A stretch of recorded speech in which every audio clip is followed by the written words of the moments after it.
तो कैसे हैं आप लोग? स्वागत है आपका एक और नई क्लास में। और आज की क्लास में हम पढ़ने वाले हैं इंग्लिश का सबसे कन्फ्यूजिंग टॉपिक, जो कि है प्रीपोजिशन, है ना?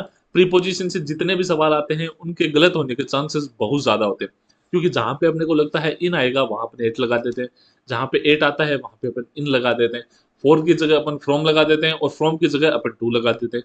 तो इन सारी गलतियों का, इन सारे कन्फ्यूजन का आज खात्मा हो जाएगा इस क्लास के बाद। ये छोटी सी क्लास है, 1 डेढ़ घंटे की ये क्लास होने वाली है। तो क्लास के एंड तक बने रहिएगा। और आपको मैं ये और बता दूं कि ये आपका 8वां टॉपिक है ना। आज आपके फिगर ऑफ स्पीच कंप्लीट हो गए। अब आपके 5 टॉपिक और बचे हैं। कौन कौन से? डायरेक्ट इनडायरेक्ट, है ना? पहले टेंस ले लो, फिर डायरेक्ट इनडायरेक्ट ले लो, फिर एक्टिव पैसिव ले लो, और फिर ट्रांसफॉर्मेशन ले लो, है ना? और आपकी ग्रामर कंप्लीट हो जाएगी। एक आध टॉपिक और बचे होंगे तो वो भी मैं करा दूंगा, आपको कोर्स में सारा कराने वाला हूँ। तो आने वाले 1 महीने के अंदर अंदर, है ना, आपके थर्ड ग्रेड का पूरा कोर्स कंप्लीट हो जाएगा। सेकंड ग्रेड की पूरी ग्रामर हो जाएगी। फिर बचेगी एडवांस ग्रामर, यानी जो एमएचएम आते हैं सेकंड ग्रेड के लिए। थर्ड ग्रेड का तो कंप्लीट हो गया। सेकंड ग्रेड के लिए जो एमएचएम आते हैं, जो स्पोका आता है, अपन वो करेंगे। उन्हें करने के बाद अपन करेंगे लिटरेचर, हुआ ना। लिटरेचर में आपकी सिर्फ 3 या शायद 2 मैराथन आएगी, उसमें आपकी पूरी लिटरेचर कंप्लीट हो जाएगी, है ना। तो बस थोड़ा सा सब्र करो, आने वाले 1 डेढ़ महीने के अंदर अंदर, है ना, मैं सेकंड ग्रेड का और थर्ड ग्रेड का दोनों का जो सिलेबस है वो कंप्लीट करवा दूंगा। चलिए पढ़ते हैं प्रीपोजिशन, है ना। तो पहली है प्रीपोजिशन। तो देखिए, प्रीपोजिशन अपने को नाम से पता चलता है, इसका नाम क्या है? प्री। और पोजीशन यानी पहले की पोजीशन। तो ये हमेशा नाउन प्रोनाउन से पहले आते हैं, इसलिए इनको बोलते हैं प्रीपोजिशन, है ना। नाउन प्रोनाउन से पहले आते हैं, इसलिए इनको बोलते हैं प्रीपोजिशन। ठीक है, अब जरा परिभाषा जान लेते हैं। A preposition is a word that shows the relationship between a noun और pronoun and another word in the sentence. कि अपना प्रीपोजिशन क्या करता है? ये रिलेशनशिप दर्शाता है। क्या? कि जिस नाउन प्रोनाउन के पहले आया है उसका और किसी और वर्ड के साथ, यानी जिन दो वर्डों के बीच नाउन प्रोनाउन आता है, तो उनका रिलेशन दर्शाता है अपना प्रीपोजिशन। कैसे, ये अपन भाई वीडियो में आगे जानेंगे। लेकिन पहले ये देख लो कि ये नॉर्मली इंडिकेट करता है, ये किस लिए आता है? लोकेशन दर्शाने के लिए, डायरेक्शन दर्शाने के लिए, टाइम दर्शाने के लिए और मैनर दर्शाने के लिए। अब अपन पढ़ने वाले हैं अपने प्रीपोजिशन को तीन तरीके से। पहले अपन पढ़ेंगे एकेडमिक, है ना, एकेडमिक। फिर अपन पढ़ेंगे कौन सी? वर्ड विथ नो प्रीपोजिशन, है ना, वर्ड विथ नो प्रीपोजिशन। ठीक है। फिर अपन पढ़ेंगे word with different preposition, word with, writing के लिए माफ करना, क्या है, ऊपर वाले ने मेरी राइटिंग तो बना दी डॉक्टर सी, दिमाग बना दिया टीचर सा, और शरीर बना दिया सांड सा। इसमें मेरी गलती नहीं है ना। Word with different preposition. फिर एंड में मैं आपको पढ़ाऊंगा वर्ड विथ फिक्स प्रीपोजिशन, है ना, फिक्स प्रीपोजिशन, फिक्स प्रीपोजिशन। ये सारी चीजें क्या है, ये अपन टाइम के हिसाब से पढ़ेंगे। तो पहले अपन सबसे पहले पढ़ेंगे अपन एकेडमिक प्रीपोजिशन। और एकेडमिक प्रीपोजिशन का मतलब होता है वो प्रीपोजिशन जो आप डेली लाइफ में जैसे यूज लेते हो, जैसे टू हो गई, इन हो गई, एट हो गई, आउट हो गई, है ना। सॉरी, आउट प्रीपोजिशन नहीं है, लेकिन इन आउट, सॉरी, टू हो गई, एट हो गई, इन हो गई, है ना, ओवर हो गई, अंडर हो गई, या बिलो हो गई। ठीक है, ये सारी अपन करेंगे आज की क्लास के अंदर। पहले अपन करेंगे एकेडमिक, फिर अपन करेंगे वर्ड विथ नो प्रीपोजिशन, फिर करेंगे वर्ड विथ डिफरेंट प्रीपोजिशन, फिर करेंगे फिक्स प्रीपोजिशन वाले, है ना। तो पहले अपन देखते हैं टू और टुवर्ड में अंतर क्या होता है। तो देखिए, टू और टुवर्ड में मेन अंतर ये होता है कि अपन किसी दिशा के लिए जाते हैं। जैसे मान लो आप रेलवे स्टेशन जा रहे हो ना, तो आपका फाइनल जो डेस्टिनेशन है ना, आपकी डेस्टिनेशन है, आपका फाइनल गोल है, वो रेलवे स्टेशन है, तब तो आप टू यूज करोगे। लेकिन आप रेलवे स्टेशन की तरफ जा रहे हो ना, जैसे मैं आपको बता देता हूँ, हमारे चूरू की लोहिया कॉलेज और रेलवे स्टेशन, है ना, दोनों पास पास है। मान लो मैं वहां पे लोहिया कॉलेज जा रहा हूँ, लेकिन मेरे को कोई बुजुर्ग आदमी पूछ ले कि भैया, कोई बच्चा पूछ ले कि आप किस तरफ जा रहे हो, तो अगर वो लोहिया कॉलेज नहीं जानते हैं तो मैं उन्हें कह दूंगा मैं रेलवे स्टेशन की तरफ जा रहा हूँ, है ना। तो वहां उस समय तो मैं टुवर्ड का यूज करूंगा। लेकिन जब मैं ये कहूँ ना कि मैं लोहिया कॉलेज ही जा रहा हूँ, तो मैं टू का यूज करूंगा, है ना। तो मैं उम्मीद करता हूँ आप मेरी बात समझ गए होंगे। थोड़ी सी आपको मैं फॉर्मल वे में समझा देता हूँ इसको। ये टू टू का यूज अपन करते हैं डेस्टिनेशन के लिए, यानी अराइवल एट ए प्लेस, एक प्लेस का, एक स्थान के, जगह का नाम बताने के लिए अपन टू का यूज करते हैं, है ना। यूजेस क्या है? Show movement with the goal of reaching a specific place और पर्सन। मतलब किसी स्पेसिफिक पर्सन या प्लेस पे जाने के लिए अपन टू का यूज करते हैं। जैसे उदाहरण पे समझो, she walked to the store, वह स्टोर पे चल के गई ना, she walked to the store, वह स्टोर पे चल के गई, तो वो स्टोर ही गई है ना, स्टोर की तरफ नहीं गई, यानी वो और कोई काम नहीं गई, उसे स्टोर पे ही काम था, वो स्टोर पे ही गई है। I am going to Paris next week, अब मैं पेरिस की तरफ नहीं जा रहा, ये नहीं कह रहा कि मैं यूरोप की तरफ जा रहा हूँ तो मैं जाते इटली भी रुक जाऊंगा, है ना, हो सकता है मैं फ्रांस भी रुक, फ्रांस तो पेरिस में है ही, मान लो हो सकता है कि मैं जर्मनी भी रुक जाऊं, ऐसा नहीं है, मैं पेरिस ही जा रहा हूँ, मेरी फाइनल डेस्टिनेशन पेरिस ही है ना। एडे राजस्थान से बारह को निकले एडा पेरिस बड़ी दूर है। Give this to your sister, सीधा सीधा बता रहे कि तुम यह अपनी सिस्टर को दे देना, है ना, तो किसी पर्सन या किसी स्थान का आप मतलब फाइनल डेस्टिनेशन आपका कोई पर्सन या कोई स्थान है ना, तो आप क्या करोगे, आप टू का यूज करोगे। अब अपन बात करते हैं टुवर्ड का यूज कब करेंगे ना। देखो अगर जो कुछ भी मेरी इस वीडियो ये वीडियो चल रही है इसके पीछे अगर कुछ भी छुप रहा है ना, तो I am really really sorry, मैं देखो बोल के आपको बता दूंगा, क्योंकि यार मैनेज करना बहुत मुश्किल होता है, ये चीज अंदाजा नहीं रहता। तो ये आपको है ना पीडीएफ टेलीग्राम पे मिल जाएगी, और टेलीग्राम पे मतलब बहुत सी चीजें यार हंसी मजाक चलता रहता है। आओ कभी हमारे टेलीग्राम पे, है ना, पधारो हमारे कभी टेलीग्राम पे, जैसे अमिताभ बच्चन जी करते हैं, आओ कभी गुजरात पे, तो पधारो कभी टेलीग्राम पे, तो आप मेरा टेलीग्राम चैनल ज्वाइन कर सकते हो या टेलीग्राम ग्रुप चैट भी ज्वाइन कर सकते हो, जिसमें भाई आपके प्रश्नों का जवाब वगैरह दे दूंगा मैं, है ना। तो अब बात करते हैं टुवर्ड की। टुवर्ड क्या है, टुवर्ड होता है डायरेक्शन के लिए, यानी किसी स्थान की आप तरफ जा रहे हो, है ना। मान लो आप वेस्ट की तरफ जा रहे हो, तो I am going toward west, मैं वेस्ट की तरफ जा रहा हूँ, यानी मैं पश्चिम दिशा की तरफ जा रहा हूँ, है ना। या भाई कोई भी जगह का नाम ले लो आप, मतलब पक्का नहीं है कि आप उसी जगह पे जा रहे हो, लेकिन आप उस जगह की तरफ जा रहे हो। मान लो आप जयपुर में हो, आप उतरे रेलवे स्टेशन, ठीक है, आप उतरे रेलवे स्टेशन, अब आपको मानसरोवर जाना है, तो आप ऑटो वालों को क्या होगा, मान लो मानसरोवर में आपको मानसरोवर प्लाजा जाना है या सिटी पार्क जाना है, तो आप मेट्रो मतलब नॉर्मली ऑटो वालों को क्या कहते हो कि यार मानसरोवर तरफ जाना है ना, मानसरोवर की तरफ जाना है, तो आपका फाइनल जो मतलब अराइवल है ना वो मानसरोवर नहीं है, लेकिन आप मानसरोवर की तरफ जाना चाहते हो। उम्मीद है आप मेरी बात समझ गए होगी। हाँ, जैसे मान लो अगर मैं आपको उदाहरण के तौर पे बताऊं, तो मान लो आप उतरे हो रेलवे स्टेशन, है ना। अब आपको एक बात बता दूं, Atish market just Mansarovar railway station से पहले आता है, तो अब आप कह दो किसी को कि भैया मेरे को छोड़ो कहाँ पे, आतिश मार्केट, अब वो जाने नहीं आतिश मार्केट क्या होता है, तो आप क्या कहोगे कि आप मानसरोवर की तरफ चलो, बीच में आ जाएगा ना। इस तरह से आप समझ सकते हो। देखो मैंने जयपुर का उदाहरण इसलिए दिया है क्योंकि मैं और कोई स्टेट मतलब और किसी जगह को जानता नहीं हूँ, और मैं चूरू को अच्छे से जानता हूँ, तुम लोग चूरू को नहीं जानते। जयपुर आपने सबको कभी ना कभी धक्के खाने पड़े, तो इसलिए मैंने जयपुर का उदाहरण दे दिया ना। देखो show movement in the direction of something, कि किसी चीज की तरफ जाने को दर्शाता है ना, but not necessary reaching it, लेकिन ठीक उसी स्थान पे अपन नहीं जा रहे हैं ना। मैंने देखो हजार उदाहरण दे दिए, समझ जाओ।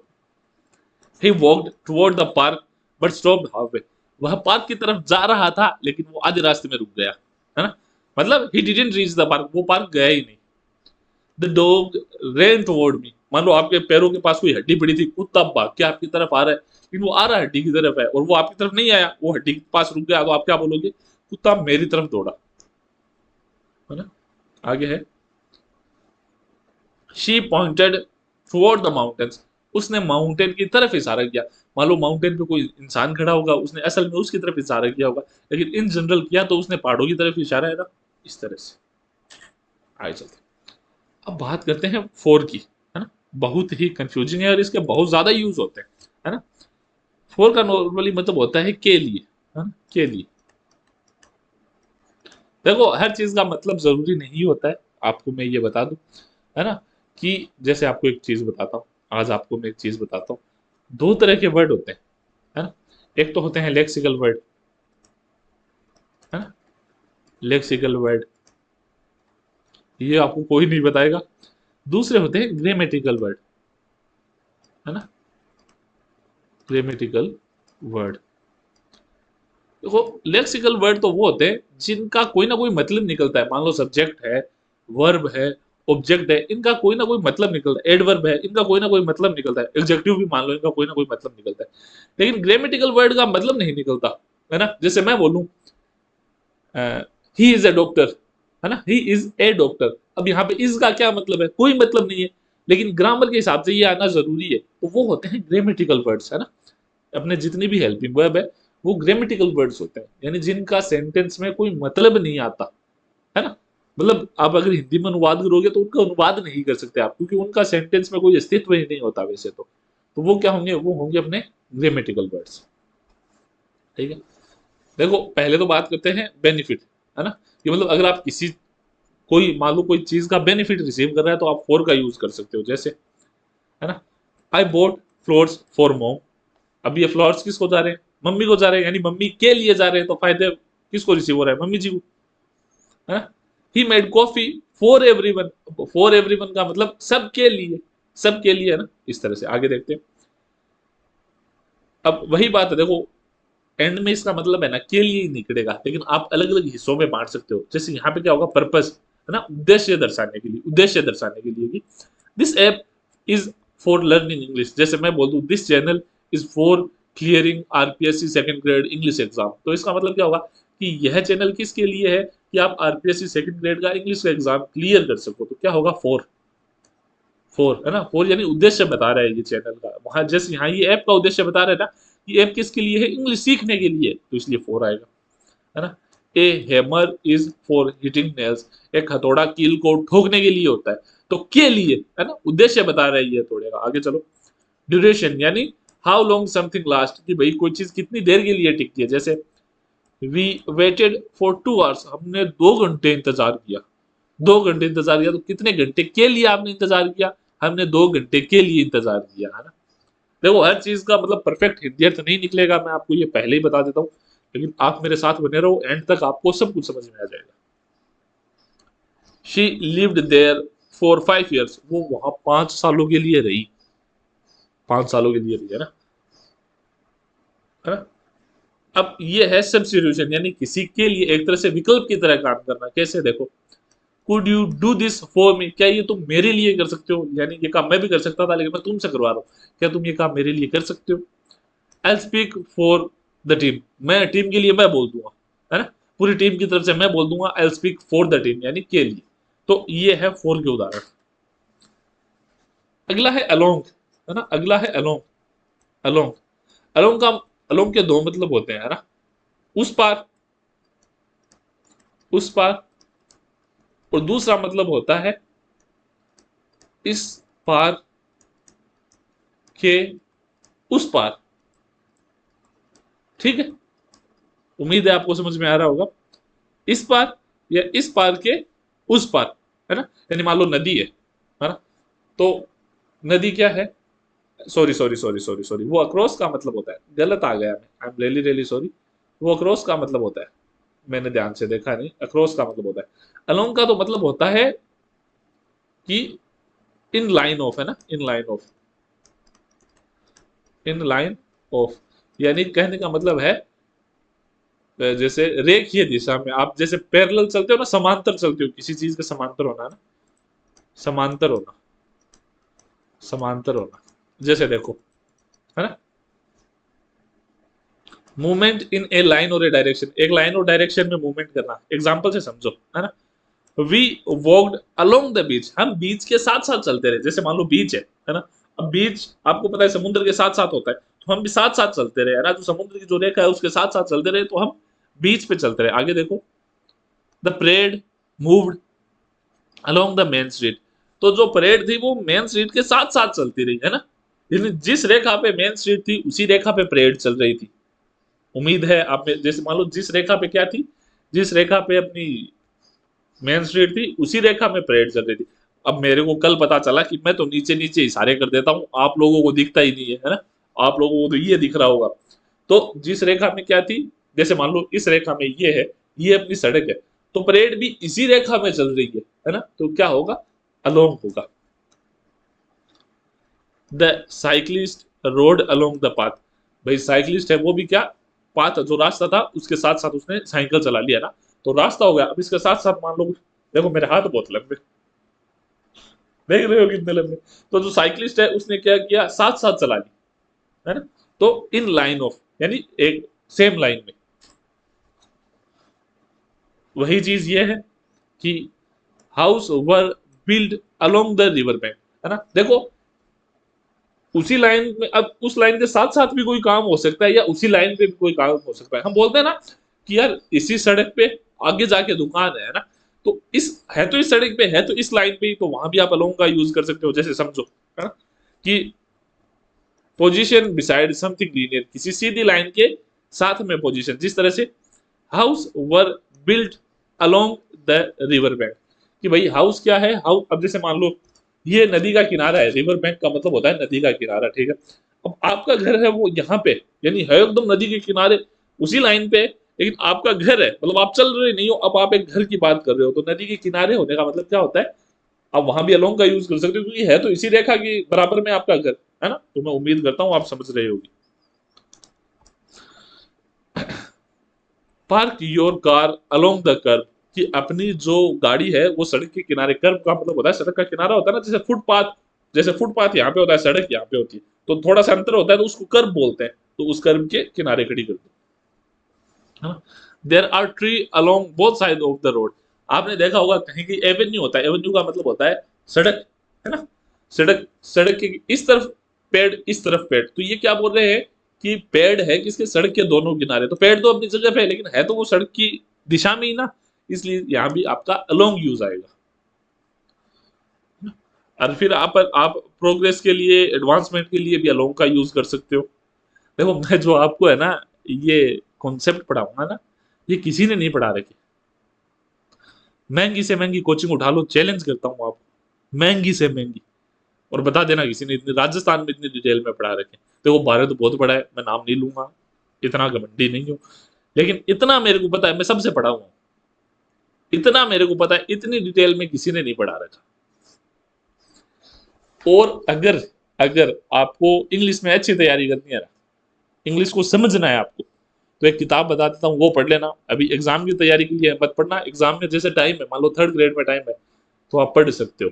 वो कौन सा है, जो एमए फर्स्ट ईयर की एक ग्रामर की किताब लगती है ना, एक ग्रामर की किताब लगती है, उसमें हर चीज को डिटेल में समझाया हुआ है, जिससे आपकी अंडरस्टैंडिंग डेवलप होगी, है ना। पता कर लेना, महाराजा गंगा सिंह यूनिवर्सिटी में फर्स्ट ईयर में एमए में ग्रामर की एक किताब लगती है ना। अब देखो मेरे पास पड़ी होगी या तो वो, मैं देख लेता हूँ कौन सी है, इंडियन राइटिंग इन इंग्लिश, एक सेकंड रुकना, अभी बता देता हूँ आपको।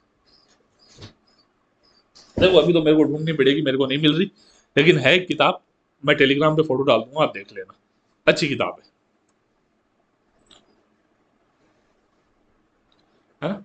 जैसे देखो, how are your studies coming along, भाई तुम्हारी पढ़ाई कैसे चल रही है, मान लो टाइम के साथ साथ पढ़ाई चल रही है, उसी दिशा में चल रही है, तो रिश्तेदार आएंगे, तो how are your study coming along, तुम्हारी पढ़ाई कैसी चल रही है ना। The project is moving along smoothly, भाई जैसे जैसे हम आगे बढ़ रहे हैं, प्रोजेक्ट भी साथ साथ अच्छी तरीके से, जैसा जैसा जो टाइम अपने ने डिसाइड किया था उसके साथ साथ अच्छा चल रहा है ना। ये कहने का मतलब ये है। देखो जिनको भी लगता है कि मेरी वीडियो में टाइम लगता है, तो यार एक ही जानू मैं, बेचारा कदे पटवारी आ रहा, कदे अब थाने में रीट में मैराथन दी, है ना, मैंने आप लोगों को रीट में मैराथन दी थी, आप लोगों का भाई पेपर अच्छा गया उसी क्रम से, ऊपर वाले की दया से, मेरी कोई औकात नहीं है ना। अब वही मदद मैं पटवारी वालों की भी करना चाहूंगा, फोर्थ ग्रेड वालों की भी करना चाहूंगा, लेकिन आपको मैं मतलब जहाँ मारवाड़ी में क्या बिस्तर और रखू है ना, आपको मेरे भरोसे नहीं रखूंगा कि मैंने किसी चीज का वादा कर दिया फिर मैं वो नहीं दे रहा हूँ। आपके पास 3-4 महीने से ज्यादा बच जाएंगे, मैं ये कोर्स कराऊंगा उसके बाद, है ना। तो उम्मीद है कि आप लोग है ना मेरी बात समझोगे और चलते रहो साथ साथ, है ना। जो भी वीडियो आए ना देख लिया करो, तुम्हारे तो इंग्लिश का ज्ञान ही बढ़ेगा। तो मेरा नॉलेज बढ़ने का मैं तो यही कारण मानता हूँ, मैं कोई भी चाहे वो एसएससी के लिए वीडियो हो, ठीक है, वो बैंक एग्जामिनेशन के लिए वीडियो हो, वो राजस्थान की भर्तियों के लिए वीडियो हो, या फिर वो भाई जो नेट के स्टूडेंट है उनके लिए भी वीडियो मेरे सामने आती थी, मैं सेव फॉर लेटर कर लेता था और फिर उनको देखता था। अच्छी है ना, अंडरस्टैंडिंग डेवलप होती है इससे, अगर आपके पास टाइम है तो, है ना। बाकी एक शो देख लेना फ्रेंड नाम का, मैंने 1000 बार बता दिया है आपको, लेकिन देखो अच्छा होगा, अच्छा एंटरटेनमेंट होगा, बकवास देखते हो 1000 बकवास तो वो भी है ना, थोड़े बहुत सीन ऐसे वैसे हैं, अब तुम जरूर देख लोगे, लेकिन कॉमेडी है वो, है ना, 4-5 दोस्तों की कहानी है, मजा आता है सच्ची में। मैंने 3 से 4 बार देख लिया है, उसके शायद 10 या 12 सीजन है, मैंने 3-4 बार देख लिया, लेकिन अभी भी मेरा मूड वगैरह खराब होता है ना, मैं चला लेता हूँ, जी सो हो जाता है, सो चलते हैं, हाँ वही बात है। भाई एडिशन, या मान लो आप एक्स्ट्रा जानकारी दे रहे हो किसी को, आप एक्स्ट्रा साथ में ले आए हो, तब आप अलोंग का यूज कर सकते हो ना। जैसे मैं आपको नॉर्मली अपन नहीं कहते कम अलोंग, मेरे साथ चलो, है ना। यानी जिस दिशा में मैं चल रहा हूँ तुम भी उसी दिशा में चलो, यानी कम अलोंग। मैं जिस पथ पे चलना चाहता हूँ मेरे साथ चलो, है ना। अब या मान लो आप बीएड कर रहे थे, या आपकी बीएड करने का मन नहीं था, आपके किसी दोस्त का बीएड करने का मन था, आपने भी उंगली में सिर दे लिया, है ना। उंगली में सिर दे लिया तो मुसड़ से गए डरनो, अब करो तैयारी। He brought his friends along to the party, वो अपने दोस्तों को देखो देसी तरीके से समझाता हूँ। किसी किसी घर के लोग नहीं होते, जैसे देखो पहले ही ये जो वोकेबलरी समझ लेना ताकि आपके समझ में आ जाए। हमारे यहाँ पूरे अगर घर का नुक्ता एक साथ देना हो ना तो उसको बोलते हैं सिगरी, है ना। सिगरी नुक्ता, है ना। और अगर एक आध आदमी का कहना हो तो वो कह देते हैं कि हाँ एक आदमी का नुक्ता है ना। सिगरी नुक्ता मतलब होता है, सिगड़ी बोलते हैं या सिगरी बोलते हैं, यानी सभी लोगों को, सारे घर में जो जो लोग हैं उन सभी को आना है ना। तो मान लो कई कई घर ऐसे होते हैं कि आप बुलाओ तो एक को लेकिन आ जाते सारे, है ना। तो वो ये वाले लोग हैं कि भाई पार्टी में इनवाइट तो फ्रेंड को किया था, फिर वो आपने सारे फ्रेंड को साथ ले आया, है ना, along with friend along to the party. The software come along with a user manual, जो सॉफ्टवेयर था वो यूजर मैनुअल के साथ आया था। We ordered pizza along with some side dishes, हमने पिज्जा ऑर्डर किया किसके साथ, कुछ साइड डिशेस के साथ। सेम चीज है कि पॉइंटिंग विथ ए लेंथ और टाइम, जैसे देखो समझो, somewhere along the way we got lost, भाई जैसे आप टाइम की बात कर रहे हो या किसी लेंथ की बात कर रहे हो तब भी आप अलोंग का यूज कर सकते हो, कि रास्ते में कहीं हम खो गए, मतलब इतनी दूर से चल के आ रहे थे, पता नहीं रास्ते में कौन सी मोड़ मुड़े, खो गए, है ना। अलोंग द टाइमलाइन, भाई टाइम के साथ साथ देवर सेवरल की माइलस्टोन्स, की कुछ अचीवमेंट थी टाइम के साथ साथ हमारी। आगे जाते हैं, अब बात करते हैं अक्रॉस की। देखो अक्रॉस का मतलब होता है ना, के पार, के उस पार, उस पार, या इस पार के उस पार, है ना। आगे चलते हैं, अब मैं आपको समझाता हूँ। देखो जैसे मान लो नदी है, नदी के किनारे बिल्डिंग है, या सात समुद्र है, सात समुद्र के पार सात जने जिसके आप पीछे पीछे चले। पता नहीं मैं जितनी बार अक्रॉस पढ़ता हूँ ना, मेरे वो गाना दिमाग में चलता है, वो है ना, सात समुद्र पार में तेरे पीछे पीछे आ गए। वो ये उसने क्रॉस किया है सात समुद्रों को, है ना। तो देखो तो देखो कि जैसे मान लो कोई नदी है, उसके कोई नदी है, उसके सामने बिल्डिंग है कोई, है ना। तो अब हुआ क्या कि उस बिल्डिंग है, तो आप क्या कहोगे कि the building is across the river, कि जो बिल्डिंग है वो रिवर के उस पार है ना। या less the bridge is across the river, या जो ब्रिज है वो बिल्डिंग के इस पार से उस पार है, समझ गए आप। या तो इस पार से उस पार, या उस पार ही, है ना, सिर्फ उस पार ही। उदाहरण से समझो, we swam across the lake, भाई हमने है ना वो झील को मतलब तैरा, इस पार से उस पार तैरे, है ना। तो we swam across the lake, हम झील के इस पार से उस पार तैरे। भाई ये कोई भयंकरी तैराक है ना। क्योंकि झील नॉर्मली नहीं होती, 5-7 किलोमीटर तो चौड़ी होती है, और चलने से करीबन 20 गुना मुश्किल होता है तैरना। तो भाई साहब कोई ओलंपियन एथलीट ही है। We swam across the lake, की हमने जो भाई झील थी उसको तैर के पार कर लिया, मतलब इस पार से हमने डुबकी लगाई और उस पार निकले, यानी तैर के पार कर लिया। The bridge goes across the river, जो ब्रिज है, जो पुल है ना, जो सेतु है, वो क्या करता है, नदी के इस पार से उस पार जाता है ना। इस पार से शुरू होता है, उस पार जाता है। She walked across the street, उसने सड़क को पार किया, कैसे करके, कैसे करके, किस करके नहीं, कैसे करके, चल के, है ना। तो कैसे होगी, इस पार से चली और उस पार पहुंच गई। अब बात करते हैं उस पार की, जैसे देखो, the library is across the park, जो लाइब्रेरी है वो पार्क के उस तरफ है, उस तरफ है मतलब अक्रॉस द पार्क। अगर लाइब्रेरी जाना है तो पार्क के उस पार जाना पड़ेगा, इस पार से उस पार जाना पड़ेगा पार्क के, तब लाइब्रेरी मिलेगी। They live in the house across the field, कि भाई जो मैदानों के पार है ना, मैदान के पार जो ये अपने है ना, क्या बोलते हैं, घर है, वो लोग वहां रहते हैं। मैदान या खेत मान लो, मतलब फील्ड यानी एक तरह से मैदान होता है ना। तो मैदान के पार जो लोग हैं, जो घर है, वो लोग वहां रहते हैं, यानी अगर आपको घर पे जाना है तो मैदानों को पार करना पड़ेगा, मैदान के इस पार से उस पार जाना पड़ेगा, है ना? मैं उम्मीद करता हूँ आप मेरी बात समझ रहे होगे। I could see him standing across the room. मैं उसे देख सकता हूँ रूम के किनारे पे, यानी रूम के उस पार खड़े हुए। मान लो आप तो रूम की इस दीवार के पास खड़े हो और कोई दूसरा दूसरी वाली दीवार के पास खड़ा हुआ है ना, तो मैं देख सकता हूँ तुम्हें दीवार के उस पार खड़े हुए देख के। अब बात करते हैं अगेंस्ट के। देखो अगेंस्ट का मतलब होता है या तो ओपोजिशन में, या तो आप किसी के खिलाफ खड़े हो, है ना, या आप दीवार को मतलब सपोर्ट लेके खड़े हो। इन दो तरह से आप अगेंस्ट का यूज कर सकते हो, है ना। या तो देख लो ओपोजिशन यानी किसी के खिलाफ, है ना, खिलाफ, या फिर सहारा लेके।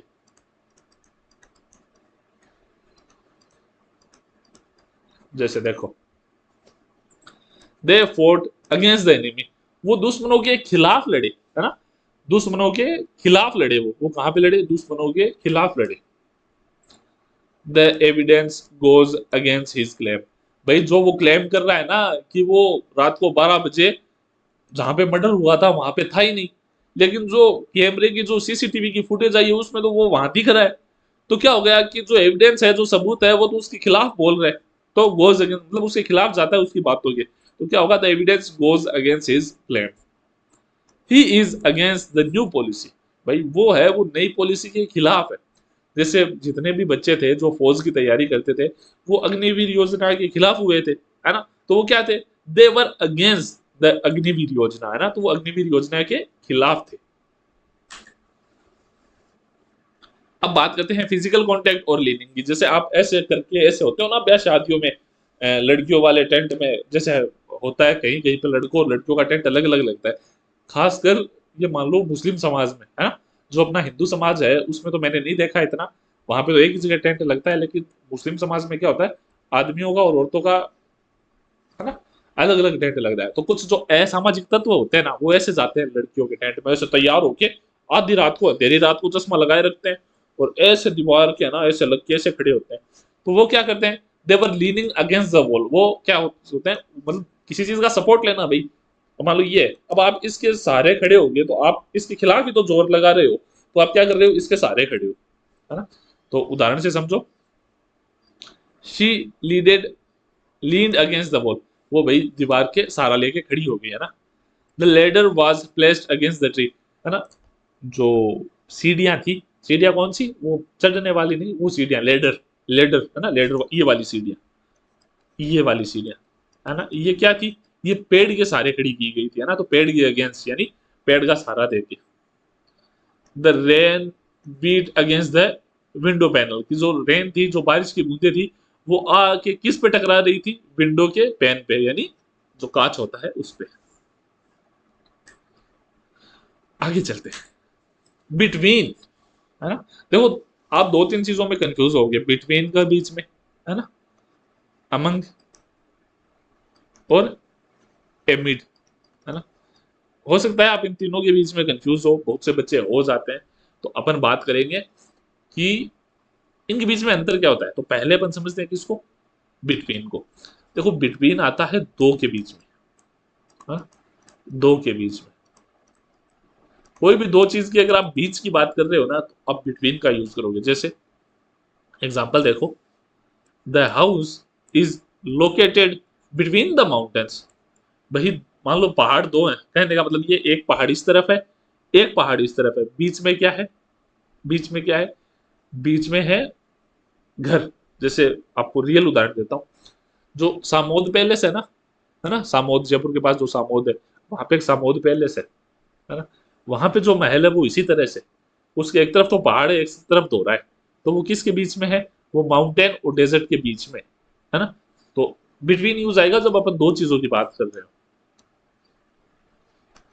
There is a strong connection between the two culture. अब जैसे मान लो अपनी बात कर लेते हैं, हमारा जो भी एरिया है, जैसे कल ही मेरे एक दोस्त का फोन आया, आपको रियल लाइफ उदाहरण से ही समझा देता हूँ मैं सब कुछ, है ना। वो था जाट, ठीक है। उसने मेरे को फोन किया कि मतलब एकदम प्योर वेज खाने वाला, उसने कभी नॉन वेज को अंडे वगैरह वो हाथ नहीं लगाया।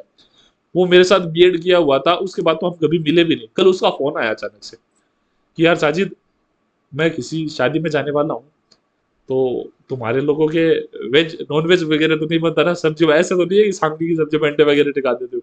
तो मैंने उससे कहा कि भाई अपनी कम्युनिटी आपस में इतनी स्ट्रांग है ना, अपने दोनों कल्चर के बीच में इतना तगड़ा रिलेशनशिप है कि राजस्थान के लगभग मुसलमानों के ब्याह शादी में खाना इसलिए नॉनवेज नहीं बनता ताकि हमारे हिंदू भाई क्या खाएंगे। यानी मान लो अब मेरे पड़ोसी है, आपको मैं एकदम सच्ची बात बता रहा हूँ, ये मेरा घर है, इस तरफ माली समाज का घर है, 2-3 माली समाज के घर है, इस तरफ एक मुस्लिम समाज का घर है, मेरे चाचा जी का ही है, उसके आगे फिर से माली समाज का घर है। तो अब मान लो मेरे घर पे शादी होगी तो सब आएंगे भाई, माली भी आएंगे, मुस्लिम भी आएंगे।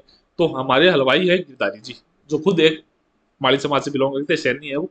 तो अब वो खाना बनाते हैं, तो नॉन वेज का सवाल ही नहीं है, बनेगा प्योर वेज। क्यों? क्योंकि दोनों कल्चर के बीच स्ट्रॉन्ग कनेक्शन है। क्योंकि वो उनके साथ हमारा दिन रात का उठना बैठना है, उन्हें हम चाचा जी ताऊ जी कह के बुलाते हैं, क्योंकि वो हैं हमारे, हमारे माँ बाप उनके साथ खेल के बड़े हुए हैं, हम उनके बच्चों के साथ खेल के बड़े हुए हैं।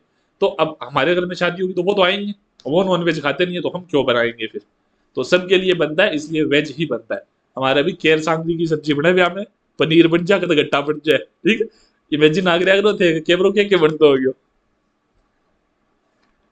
The ball rolled between the chairs, जो बॉल थी, जो गेंद थी, वो दो चेयर्स के बीच में, जब भी बिटवीन आ जाए तो अपने को समझ जाना है कि दो चेयर्स है, ठीक है। आगे चलते हैं। वही बात है, दो जब दो मान लो इतनी देर तो दो फिजिकल चीजें थी, अब आप दो चीजों दो सिचुएशन के बीच में फंस जाओ तब आप बिटवीन यूज ले सकते हो, है ना। जैसे you have to choose between the red and the blue one, कि भाई दो ओपिनियन के बीच में फंसे हुए हो कि भाई दोनों में से एक ही चूज करनी पड़ेगी, या तो रेड चूज कर ले या ब्लू चूज कर ले, तो क्या होगी, रेड या ब्लू दो के बीच में। बिटवीन द टू मॉडल्स, वही बात है, चूज करने की बात आ रही है। देखो अमंग तो था, बिटवीन तो था दो चीजों के बीच में, अमंग आएगा दो से ज्यादा, यानी तीन, या तीन से ज्यादा हो गया ना, तब अपन अमंग का यूज करेंगे, है ना। ये होता है तीन या, है ना, तीन से ज्यादा, तब अपन क्या यूज करेंगे, तब अपन अमंग का यूज करेंगे। जैसे the lost child was found among the crowd, जो भाई गुम हुआ हुआ बच्चा था ना, वो भीड़ के बीच में मिला, भीड़ के बीच में मिला ना। तो भीड़ में बहुत सारे लोग हैं, बहुत सारे लोग हैं, यानी दो से ज्यादा है, यानी तीन या तीन से ज्यादा है, तो अपन क्या यूज करेंगे, अपन अमंग यूज करेंगे। वो आपने एक गाना सुना था, सुना हुआ है, अल्लाह बचाए मेरी जान की रजिया गुंडों में फंस गई। तो वो Razia fail among the robbers, among आएगा क्यों, क्योंकि जो गुंडे थे ना वो दो, सॉरी तीन या तीन से ज्यादा थे, ठीक। गाने से समझ लो, आपको अच्छा समझ में आए तो ये चीज आपकी हमेशा याद रहेगी कि रजिया किस में फंस गई थी, गुंडों में फंस गई थी, तो वहां पर कौन सी प्रीपोजिशन यूज करेंगे, अमंग यूज करेंगे, क्योंकि गुंडे तीन या तीन से ज्यादा थे। अब आप कहोगे सर आपको कैसे पता कि गुंडे तीन या तीन से ज्यादा थे, तो भाई साहब गाने का वीडियो देख लेना, बहुत सारे गुंडे थे।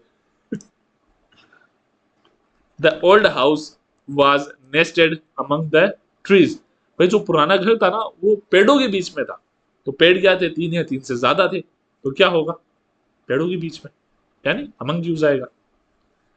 I couldn't find my keys among the ओल पेपर ऑन द डेस्क, कि भाई पेपर्स इतने पड़े हैं डेस्क पे कि मैं अपनी चाबी नहीं ढूंढ पा रहा हूं। अब मतलब क्या हुआ कि पेपर क्या है, तीन या तीन से ज्यादा है। अब आ गया एमिड, है ना।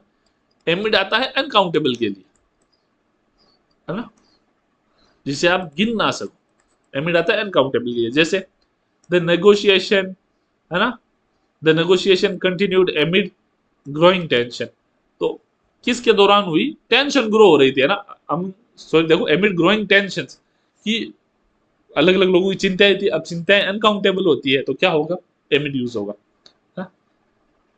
चीयर्स इंटरप्टेड एमिड द अप्लोज, कि भाई वही बात है कि अप्लोज थी, तालियां बज रही, तो तालियां अनकाउंटेबल है, तो तालियों के बीच इसलिए एमिड आएगा।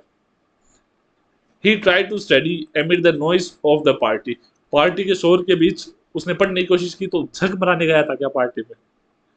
शायद ये भाई उस बात पे कुछ ज्यादा ही बिलीव करता है कि पढ़ने वाला कहीं भी पढ़ लेता है। थोड़े दिन पहले एक वीडियो आई थी, मैंने शायद ग्रुप में तो शेयर नहीं की, ग्रुप में तो कुछ और शेयर किया था मैंने। उसमें क्या था कि सामने डांस का प्रोग्राम चल रहा था, जैसे हरियाणा वगैरह में होता है कि डांसर्स को बुलाया जाता है जो नाचते हैं। तो एक बंदा स्टेज के सामने किताब लिए बैठा था, तो मतलब वो भाई उस बात में कुछ ज्यादा ही बिलीव करता था कि पढ़ने वाला कहीं भी पढ़ सकता है। अब बात करते हैं इन की। अब इनका यूज भी बहुत जगह होता है, हाँ? लेकिन नॉर्मली इनका यूज क्या होता है, किसी ऐसी जगह में जिसके आसपास बाउंड्री हो, यानी किसी चीज के अंदर होना, है ना? जैसे देखो, the book is in the box, लेकिन मूवमेंट नहीं है, सिर्फ वो वहां पे प्लेस्ड है, यानी अब जो किताब है वो कहाँ पे है, बक्से के अंदर है, किताब है वो बक्से के अंदर है, तो the book is in the box. आगे चलो, सी लिव्स इन मुंबई, वह मुंबई के अंदर रहती है। समझ गए आप? अब ये आप इन और एट में कंफ्यूज होते हो ना, वो आगे चल के बात करेंगे, एकदम डिटेल से समझाऊंगा आपको मैं इन और at. The party was the sorry the water is in the बोतल, जो पानी है वो बोतल के अंदर है ना? तो अब बोतल के आपको पता है चारों दीवारी मतलब किसी चीज के अंदर होने का मतलब होता है इन। टाइम पीरियड का भी यूज कर सकते हो, the meeting is in May में है meeting. I was born in 1990, में 1990 में पैदा हुआ था। We often go hiking in summer, हम भाई गर्मियों में जाते हैं घूमने के लिए, चलते हैं। सिचुएशन के लिए भी आप यूज कर सकते हो, दे आर इन ट्रबल, वो मुसीबत में है ना? She is in a good mood, वो अच्छे मूड में। तो आप जो अब्स्ट्रैक्ट चीजें होती है जिनका कोई फिजिकल फॉर्म नहीं होता, उनके लिए भी आप इनका यूज कर सकते हो, है ना? The car is in the excellent condition, car है वो एक्सीलेंट कंडीशन में, लेकिन है ना, इनका यूज हो गया। अब बात करते हैं इनटू का, क्योंकि लोग इन और इनटू में भी कंफ्यूज होते हैं। देखो, इनका मतलब तो होता है बोतल में होना, मतलब पहले से ही वो मान लो किसी चीज के अंदर है, लेकिन जब इनटू होता है तो मतलब जो मूवमेंट होता है कि वो आ रही है अंदर, है ना? जैसे मान लो भाई पानी में छलांग लगाना, है ना, आई जम्प्ड इनटू दी वाटर, मैंने पानी में छलांग लगाई। एक तो ये होता है कि मैं पहले से पानी में था, I was in the water, sorry I were in the water, लेकिन मैं पहले से पानी में था तो I was, sorry I jumped into the water. She walked into the room, अब वो रूम के अंदर चल के गई, तो इनटू आ गया, मतलब वो चल के जा रही है ना?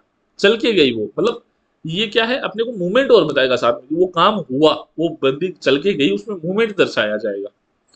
ही जम्प्ड इनटू द पूल, अब वो पानी में कूद गया, वो पूल में, स्विमिंग पूल में कूद गया बंदा, तो अपने को फिर से मूवमेंट दर्शाई गई है। The cat climbed into the box, जो बिल्ली थी वो बॉक्स के अंदर कूद गई, है ना? पहले से अंदर नहीं थी, बताया गया है कि वो देखते देखते कूदी, है ना? आप डायरेक्शन भी, और जब आप डायरेक्शन की तरफ इशारा करते हो तब भी आप इनटू का यूज ले सकते हो। He threw the ball into the air, भाई उसने जो बॉल है वो हवा में फेंकी, अब ये किसी चीज के अंदर तो नहीं फेंकी ना, है ना? लेकिन ये एक तरह से डायरेक्शन दर्शा रहा है कि ऊपर की तरफ फेंकी, यानी he threw the ball into the air. The car crashed into a tree, अब देखो पेड़ के अंदर नहीं गई, लेकिन अपने को एक तरह से एम बताया गया था कि कार का निशाना क्या था, तो कार कहाँ पे टकराई, कार पेड़ में टकराई, है ना? अपने को ये बताया गया है कि मतलब मूवमेंट हुई थी, मतलब ऐसे कार आई जैसे टकराई, एक तरह से इमेजिन करना है आपको। She looked into his eyes, उसने उसकी आंखों में देखा, है ना? और एकदम आंखों में आंखें डाल के पूछा, अरे टिंकर तो नया कितना दिन हो गया रे, आंखें हम देखा कीड़ा रे, है ना? अब बात करते हैं इन और एट की, है ना? इन और एट की बात करते हैं, लेकिन किसके कॉन्टेक्स्ट में, टाइम के कॉन्टेक्स्ट में बात करते हैं कि जब टाइम की बात होती हो तो इन और एट का आप कैसे यूज करते हो, है ना? जैसे देखो, जब आप फिक्स टाइम की बात कर रहे हो कि भाई 1:17 हो गए, या ठीक एकदम फिक्स 3 बजे, है ना, ओ क्लॉक का बात करते हो, यानी फिक्स 3 बजे या कोई भी टाइम एकदम स्पेसिफिक टाइम बता रहे हो, तो आप एट का यूज करते हो। जैसे देखो, the meeting is at 3 PM, the train arrives at 10:15 PM, है ना? तो आप समझ गए होंगे कि आप इनका यूज करते हो, और आप ये भी समझ गए होंगे कि आप मेरे को अगर पहले से देख रहे हो तो मैं क्या कर रहा हूँ, मैं चेक कर रहा हूँ कि वीडियो चल रही है या नहीं चल रही। तो बधाई हो, वीडियो तो चल रही है ना? देखो मेरे साथ बहुत बार हो चुका है, तो हर वीडियो में मैं 1 से 2 बार तो चेक करता हूँ, है ना? तो प्लीज बुरा मत मानना। स्पेसिफिक पॉइंट इन टाइम या डे, कि भाई दिन में कोई स्पेसिफिक पॉइंट होना, एक तो अपन ने घड़ी के टाइम में स्पेसिफिक पॉइंट की बात कर ली कि आप एकदम फिक्स टाइम की बात करो तब आप एट का यूज करोगे। दूसरी बात है कि जब आप दिन में किसी स्पेसिफिक पॉइंट का बात कर रहे हो कि I usually eat lunch at noon, कि मैं दोपहर में ठीक नून, नून का मतलब होता है 12 बजे, कि मैं दोपहर में खाना खाता हूं, तो आप क्या फिक्स टाइम बता रहे हो। आगे चलो, the stars appear at night, है ना? तो देखो जो भाई रात में है ना, सितारे कब चमकते हैं? रात में चमकते हैं, स्पेसिफिक टाइम में। आप इन भी यूज कर सकते हो क्योंकि एकदम स्पेसिफिक भी नहीं है, पूरी रात के दौरान भी चमकते हैं वो। तो इन भी यूज कर सकते हो, एट भी यूज कर सकते हो नाइट के लिए, तो है ना, तारों और नाइट के लिए। We woke up at sunrise, तो स्पेसिफिक टाइम है कि सूरज उगने के समय ही अपन उठते हैं, है ना। We finish working at sunset, सूरज छिप रहा था जब अपने काम एंड कर दिया, तो स्पेसिफिक टाइम बता रहे हैं एट सनसेट। आगे चलते हैं, मैं पानी पी लेता हूँ थोड़ा सा। आप ये बताओ कि फोर्थ ग्रेड का फॉर्म आप में से किन कितने भरा है? देखो अगर आप लोगों ने फोर्थ ग्रेड का फॉर्म भरा है ना, तो सिर्फ एक वीडियो आएगी 5 से 6 घंटे की, जिसमें आपको मैं फोर्थ ग्रेड के लेवल की ग्रामर है ना शुरू से लेके आखिर तक कंप्लीट करा दूंगा, है ना। और जल्दी ही अपनी टेस्ट सीरीज भी आ रही है, तो सच्ची में मैं आपको मोती देने वाला हूँ। पर्सन नहीं, मैं मोती देने वाला हूँ आपको। अब देखो कब आ जाए, जल्दी आ जाए तो आपको है ना, ये मान लो हर एक टॉपिक के है ना 100 100 150 150 200 परसेंट मिलेंगे, तो मजा आ जाएगा आपको सच्ची में। मतलब आपने अगर मेरे से पढ़ा है, आप कहीं से पढ़ लेना, एक वो टेस्ट सीरीज दोगे ना, तो आपका जो मूल्यांकन होगा और जो मैंने मेहनत मैं करूंगा उस चीज पे, ये मान लेना एक एक टेस्ट सीरीज मेरा बच्चा होगा। लोग अपने बच्चे को जिस तरह से तैयार करते हैं ना, उस तरह से मैं उन टेस्ट सीरीज को तैयार करूंगा। लेकिन देखते हैं, मतलब और आएगी, चिंता मत करो, एकदम अफोर्डेबल रेट में, ताकि आप लोग आराम से अफोर्ड कर सको।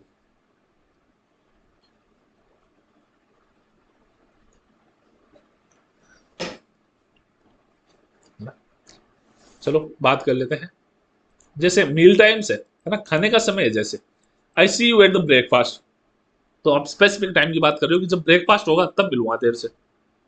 We always have a chat at dinner time, किस समय बात करते हैं? खाने के समय बात करते हैं, जबकि नॉर्मली खाने के समय बात नहीं करनी चाहिए।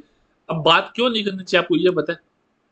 क्योंकि बात करने के लिए अपने को सांस लेनी पड़ती है, तो सांस लेते समय विंड पाइप खुल जाता है और कभी कभी खाना उसमें चला जाता है, तो फिर अपने को खांसियां शुरू हो जाती है ना। आगे चलते हैं, हॉलीडेज, हॉलीडेज में भी आप ऐड लगा सकते हो।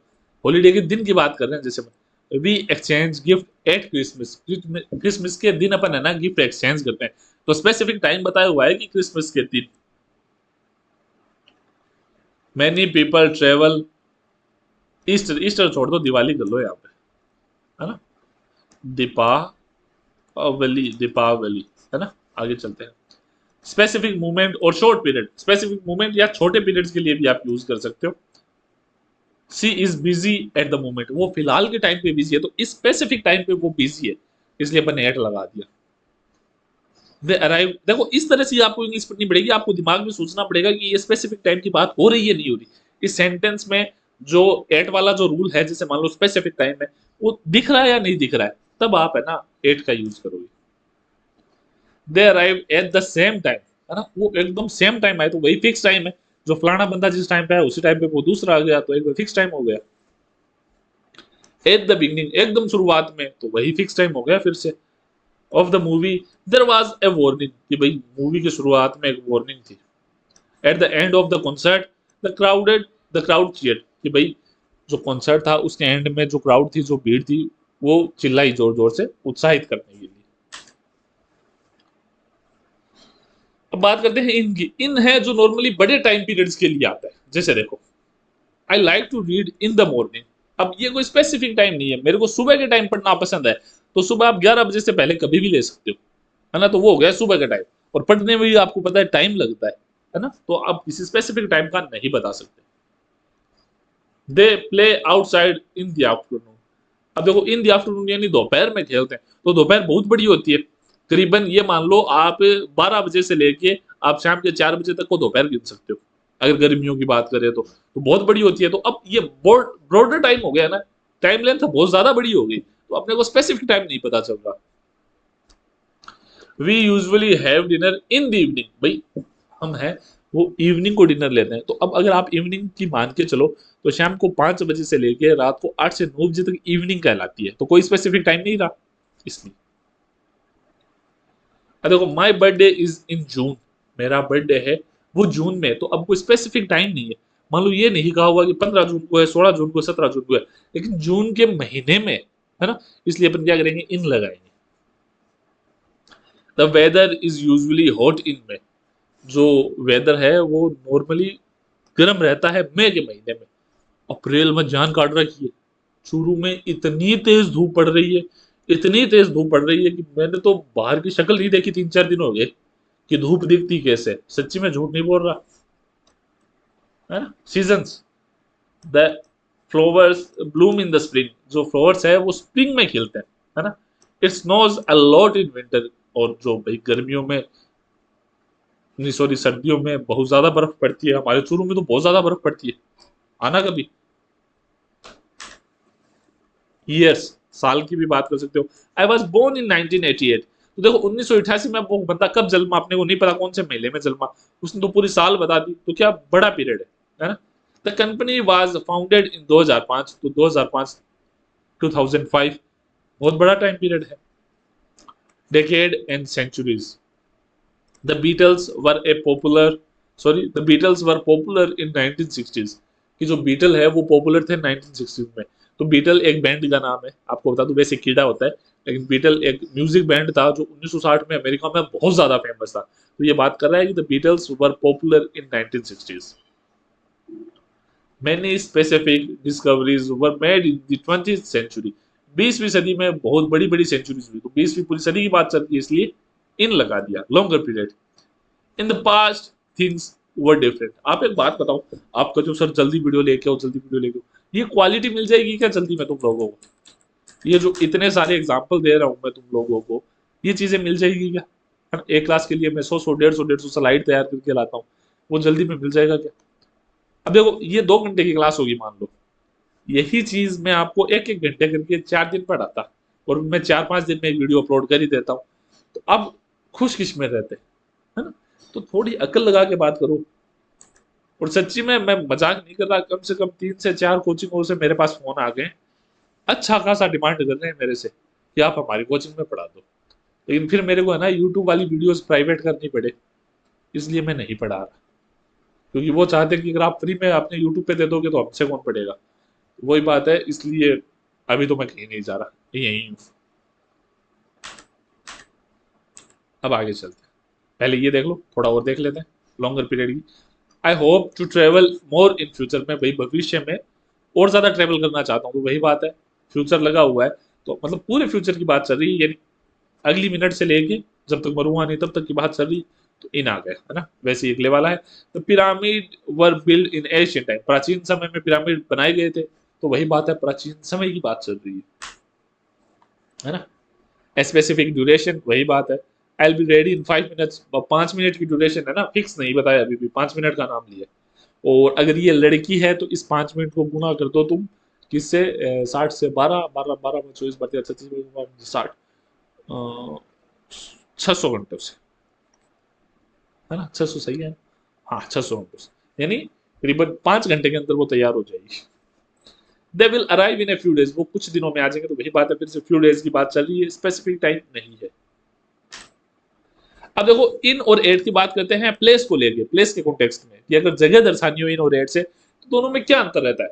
तो मैं आपको बता दूं कि एट तो आता है छोटी जगहों के लिए, है ना? इन आता है बड़ी जगहों के लिए। तो देखो जिस तरह से मैं आपको बताऊं कि आप बोल दो कि आई लिव, है ना,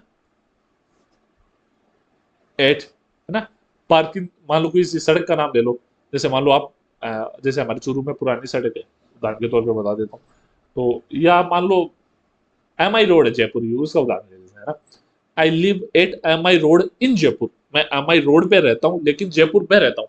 तो बड़ी जगह के लिए तो आप इन लगाओगे, छोटी जगह के लिए आप एट लगाओगे, है ना?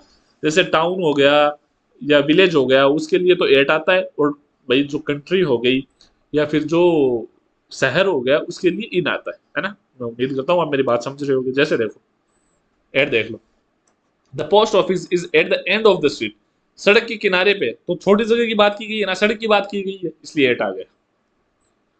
आई am waiting for you at the railway station, सीधी बात है, फिर से छोटी जगह की बात चल रही है, रेलवे स्टेशन की ही बात चल रही है, तो एट आ गया। The conference is being held at the Taj Mahal hotel, फिर से देखो होटल की बात चल रही है ना, ताजमहल नहीं, ताजमहल होटल। तो होटल के लिए क्या आएगा? एट आएगा। There are many shops at the market, अब फिर से बात है, वही बात है, मार्केट की बात आ रही है। मार्केट अपने आप में छोटी जगह है, तो देयर आर मेनी शॉप्स, वहां बहुत सारी दुकानें हैं मार्केट के, मार्केट में बहुत सारी दुकानें, तो एट आ गया।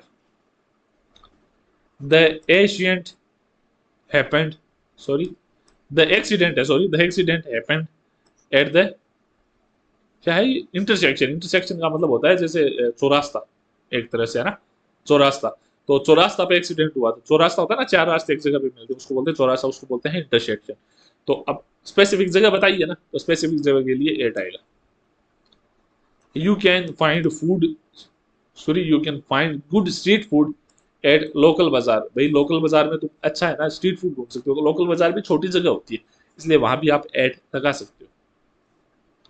The childrens are playing at the park, वही बात है, फिर से स्पेसिफिक जगह का नाम है तो आपने एट लगा दिया, है ना। अब देखो specific place with a larger area, specific place है लेकिन लार्जर एरिया है, जैसे देखो मान लो किसी बड़ी जगह के आपने छोटी सी जगह बता दी हो, तो वहां भी आप एट लगा सकते हो, किस तरह से, इस तरह से देखो, the information booth is at the entrance of the museum. अब मान लो म्यूजियम बड़ी जगह है ना, वैसे बड़ी जगह नहीं है, लेकिन अब अगर दो जगह का कंपैरिजन करें तो मैं क्या कहूंगा कि जो इन्फॉर्मेशन बूथ है ना, जो जानकारी के लिए जो जगह है, वो दरवाजे पे ही है, एंट्रेंस पे ही है, किसके, म्यूजियम के। तो म्यूजियम बड़ी जगह हो गई, इसलिए म्यूजियम के साथ आप कुछ भी लगाओ, लेकिन जो छोटी जगह है उसके साथ आप एट लगाओगे। The best view in, sorry, the best view is the top of the हिल, कि भाई देखो पहाड़ी तो पूरी है, लेकिन अच्छा व्यू सिर्फ तुम्हें टॉप पे मिलेगा, है ना, जो शिखर पे मिलेगा, इसलिए क्या आएगा, at the top of the hill. फिर से देखो, we met at the wedding, वही बात है, फिक्स जगह। There were a large crowd at the concert, fix जगह। I saw him at the conference, fix जगह। अब बात करते हैं आगे। आगे जो इन है वो आता है इनक्लोज स्पेस के लिए, यानी ऐसी जगह जो चारों तरफ से बंद हो, जैसे the book is in my bag, ये अपन ने पहले बात कर ली थी। जैसे the money is in my wallet, the food is in my refrigerator, क्योंकि ये चीजें चारों तरफ से बंद है, यानी इनके अंदर है, जो भी है ना, जो लोकेशन है वो क्या है, इनके अंदर है। They are swimming in the pool, है ना। आगे देखो, लार्जर जियोग्राफिकल एरियाज, वही बड़े जियोग्राफिकल एरिया, जैसे I live in India, she work in Delhi, they are vacationing in Kerala, and the Himalayas are in Asia. आगे चलते हैं, अब बात करते हैं अबव वर्सेस बिलो की। ठीक है, देखो अबव बिलो का मतलब ये होता है कि मान लो ये चीज है, ठीक है, कोई चीज इससे लेवल में ऊपर होना, है ना, जरूरी नहीं है इसके ठीक ऊपर हो, ऐसे लेवल में ऊपर होना अबव होगा, और लेवल में नीचे होना बिलो होगा। सरफेस टचिंग होना जरूरी नहीं है, सरफेस टचिंग नहीं होगा इसमें, इसमें होगा लेवल से ऊपर, है ना। जैसे मान लो कि, है ना, कोई बंदा है ना, कोई बंदा, मान लो दो बंदे हैं, ठीक है, एक बंदा किसी बिल्डिंग के, है ना, एक बंदा किसी बिल्डिंग के, है ना, 12वें माले पे रहता है, ठीक है, और आप किसी दूसरी बिल्डिंग के, दोनों मान लो दोनों बिल्डिंग के पास पास है ना, आप किसी बिल्डिंग के 23वें माले पे रहते हो, तो आप उससे क्या हो, अबो, ठीक है, हाइट में अबो हो, लेवल में आप उससे अबो हो। देखो इसमें हाइट का कंपैरिजन होता है, ठीक है, वो बंदे, आप उस बंदे से लेवल में ऊपर हो तो आएगा अबो, ठीक है, लेवल में नीचे हो तो आएगा बिलो। जैसे देखो अबो की बात करते हैं, हाइयर पोजीशन, वही बात है, higher position, not necessarily directly over, जरूरी नहीं है ठीक ऊपर हो, लेकिन हाइट में ऊपर होगा। जैसे देखो, the clouds are above the mountain, जो क्लाउड्स है वो माउंटेन के ऊपर है, जरूरी नहीं है ठीक ऊपर है, हो सकता है बहुत ज्यादा ऊपर हो, है ना, तो वो क्या है, माउंटेन के ऊपर है। The picture is above the sofa, अब जो पिक्चर है वो सोफा के ऊपर लगी हुई है। अब मान लो सोफा है, अब मान लो किसी कोने पे लगी होगी सोफा आगे, या सोफा से दूर भी लगी होगी, लेकिन हाइट में वो सोफा से ऊपर है। The temperature is above average, है ना, वही बात है कि टेम्परेचर है वो अबव है एवरेज से, यानी जरूरत से, मतलब जितनी नॉर्मल टेम्परेचर होता है उससे ज्यादा गर्मी है। अभी आने वाले 2-3 दिन के अंदर, है ना, अपना ऐप आने वाला है, मेरी अभी बात हुई है थोड़ी देर पहले, तो बस आप वेट करो, आपको इतनी शानदार टेस्ट सीरीज मिलने वाली है, इतनी शानदार टेस्ट सीरीज मिलने वाली है कि आपको मजा आ जाएगा। हाँ? नो डायरेक्ट कॉन्टेक्ट इम्प्लाइड, है ना, नो डायरेक्ट कॉन्टेक्ट इम्प्लाइड, वही बात है कि डायरेक्ट कॉन्टेक्ट होना जरूरी नहीं है वो में। अब बात करते हैं बिलो में, बिल्कुल सेम रूल लगेगा, बस इसमें नीचे होगा, उसमें ऊपर था, इसमें नीचे होगा। जैसे देखो, indicate the indicate that something is at lower level than other object without necessarily being direct underneath it। कि यही बात है कि कोई चीज किसी चीज से नीचे होना, लेकिन जरूरी नहीं हो कि वो ठीक एकदम नीचे हो, वो लेवल में नीचे होगी। यानी कोई चीज है तो उससे हाइट में नीचे वो कहीं भी हो सकती है। The fish sworn below the surface of the water, कि भाई जो मछली है वो पानी के सरफेस से नीचे तैरती है, ठीक है। The basement is below the ground floor, ground floor के नीचे है basement. The text is written below the image, photo के नीचे लिखा हुआ है तो जरूरी नहीं है कि ठीक नीचे लिखा हो, वो कहीं भी लिखा हुआ हो सकता है, लेकिन बस वो उससे हाइट में नीचे होगा। अब बात करते हैं ओवर और अंडर की। देखो ओवर और अंडर का मतलब होता है, जैसे the book is over the table, है ना, the book is placed over the table, वो टेबल के ऊपर है। On the table, over the table का मतलब होता है कि ऊपर होना, ठीक है, डायरेक्टली अबोव और ऑफन कवरिंग की टचिंग, मतलब टचिंग होना। यानी अगर कोई चीज किसी चीज के ऊपर होगी, वो स्पेस टचिंग होगी ना, सरफेस टचिंग होगी, तो अपन ओवर यूज करेंगे, ठीक है। जैसे एग्जांपल देख लो, put a blanket over you, अपने ऊपर एक ब्लैंकेट डाल लो, तो इसका मतलब ये है कि अपने ऊपर डालोगे तो वो आपको टच तो करेगी, ऐसे थोड़ी है हवा में रहेगी, यानी वो आपको कवर करेगी, आपको टच करेगी, आपके ऊपर होगी और जस्ट ऊपर होगी आपके, इसलिए अपन क्या करेंगे, ओवर लगाएंगे, है ना।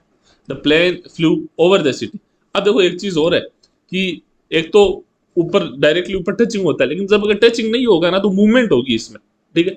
जब या तो एक तो डायरेक्टली टच होगा, और अगर डायरेक्टली टच नहीं हुआ तो मूवमेंट होगी। अब जैसे अगले ऑप्शन में है the plane flew over the city, कि जो प्लेन है वो सिटी के ऊपर से उड़ी, ऊपर से उड़ी मतलब टच नहीं हुई, टच तो नहीं हुई लेकिन ऊपर थी और ऊपर से उड़ी, तो इसमें मूवमेंट था, इसलिए अपन ने क्या किया, ओवर यूज किया। There is a bridge over the river, भाई ठीक ऊपर है, नीचे नदी जा रही है, उसके ठीक ऊपर ब्रिज है, तो क्या होगा, ओवर द रिवर। वही बात है, ही जंप्ड ओवर द फेंस, वही बात है कि मूवमेंट है, फेंस से जंप कर गया, वो ऊपर से जंप कर गया, तो ही जंप्ड ओवर द फेंस, यानी ये क्या है, अब इसमें आपको क्या है, मूवमेंट दिखाई दे रहा होगा। The cloud drifted over the mountain, भाई वो ये ड्रिफ्टेड कर गया, यानी धीरे धीरे माउंटेन के ऊपर से निकल गए cloud. Moving across the area above them, ठीक है, आगे चलते हैं,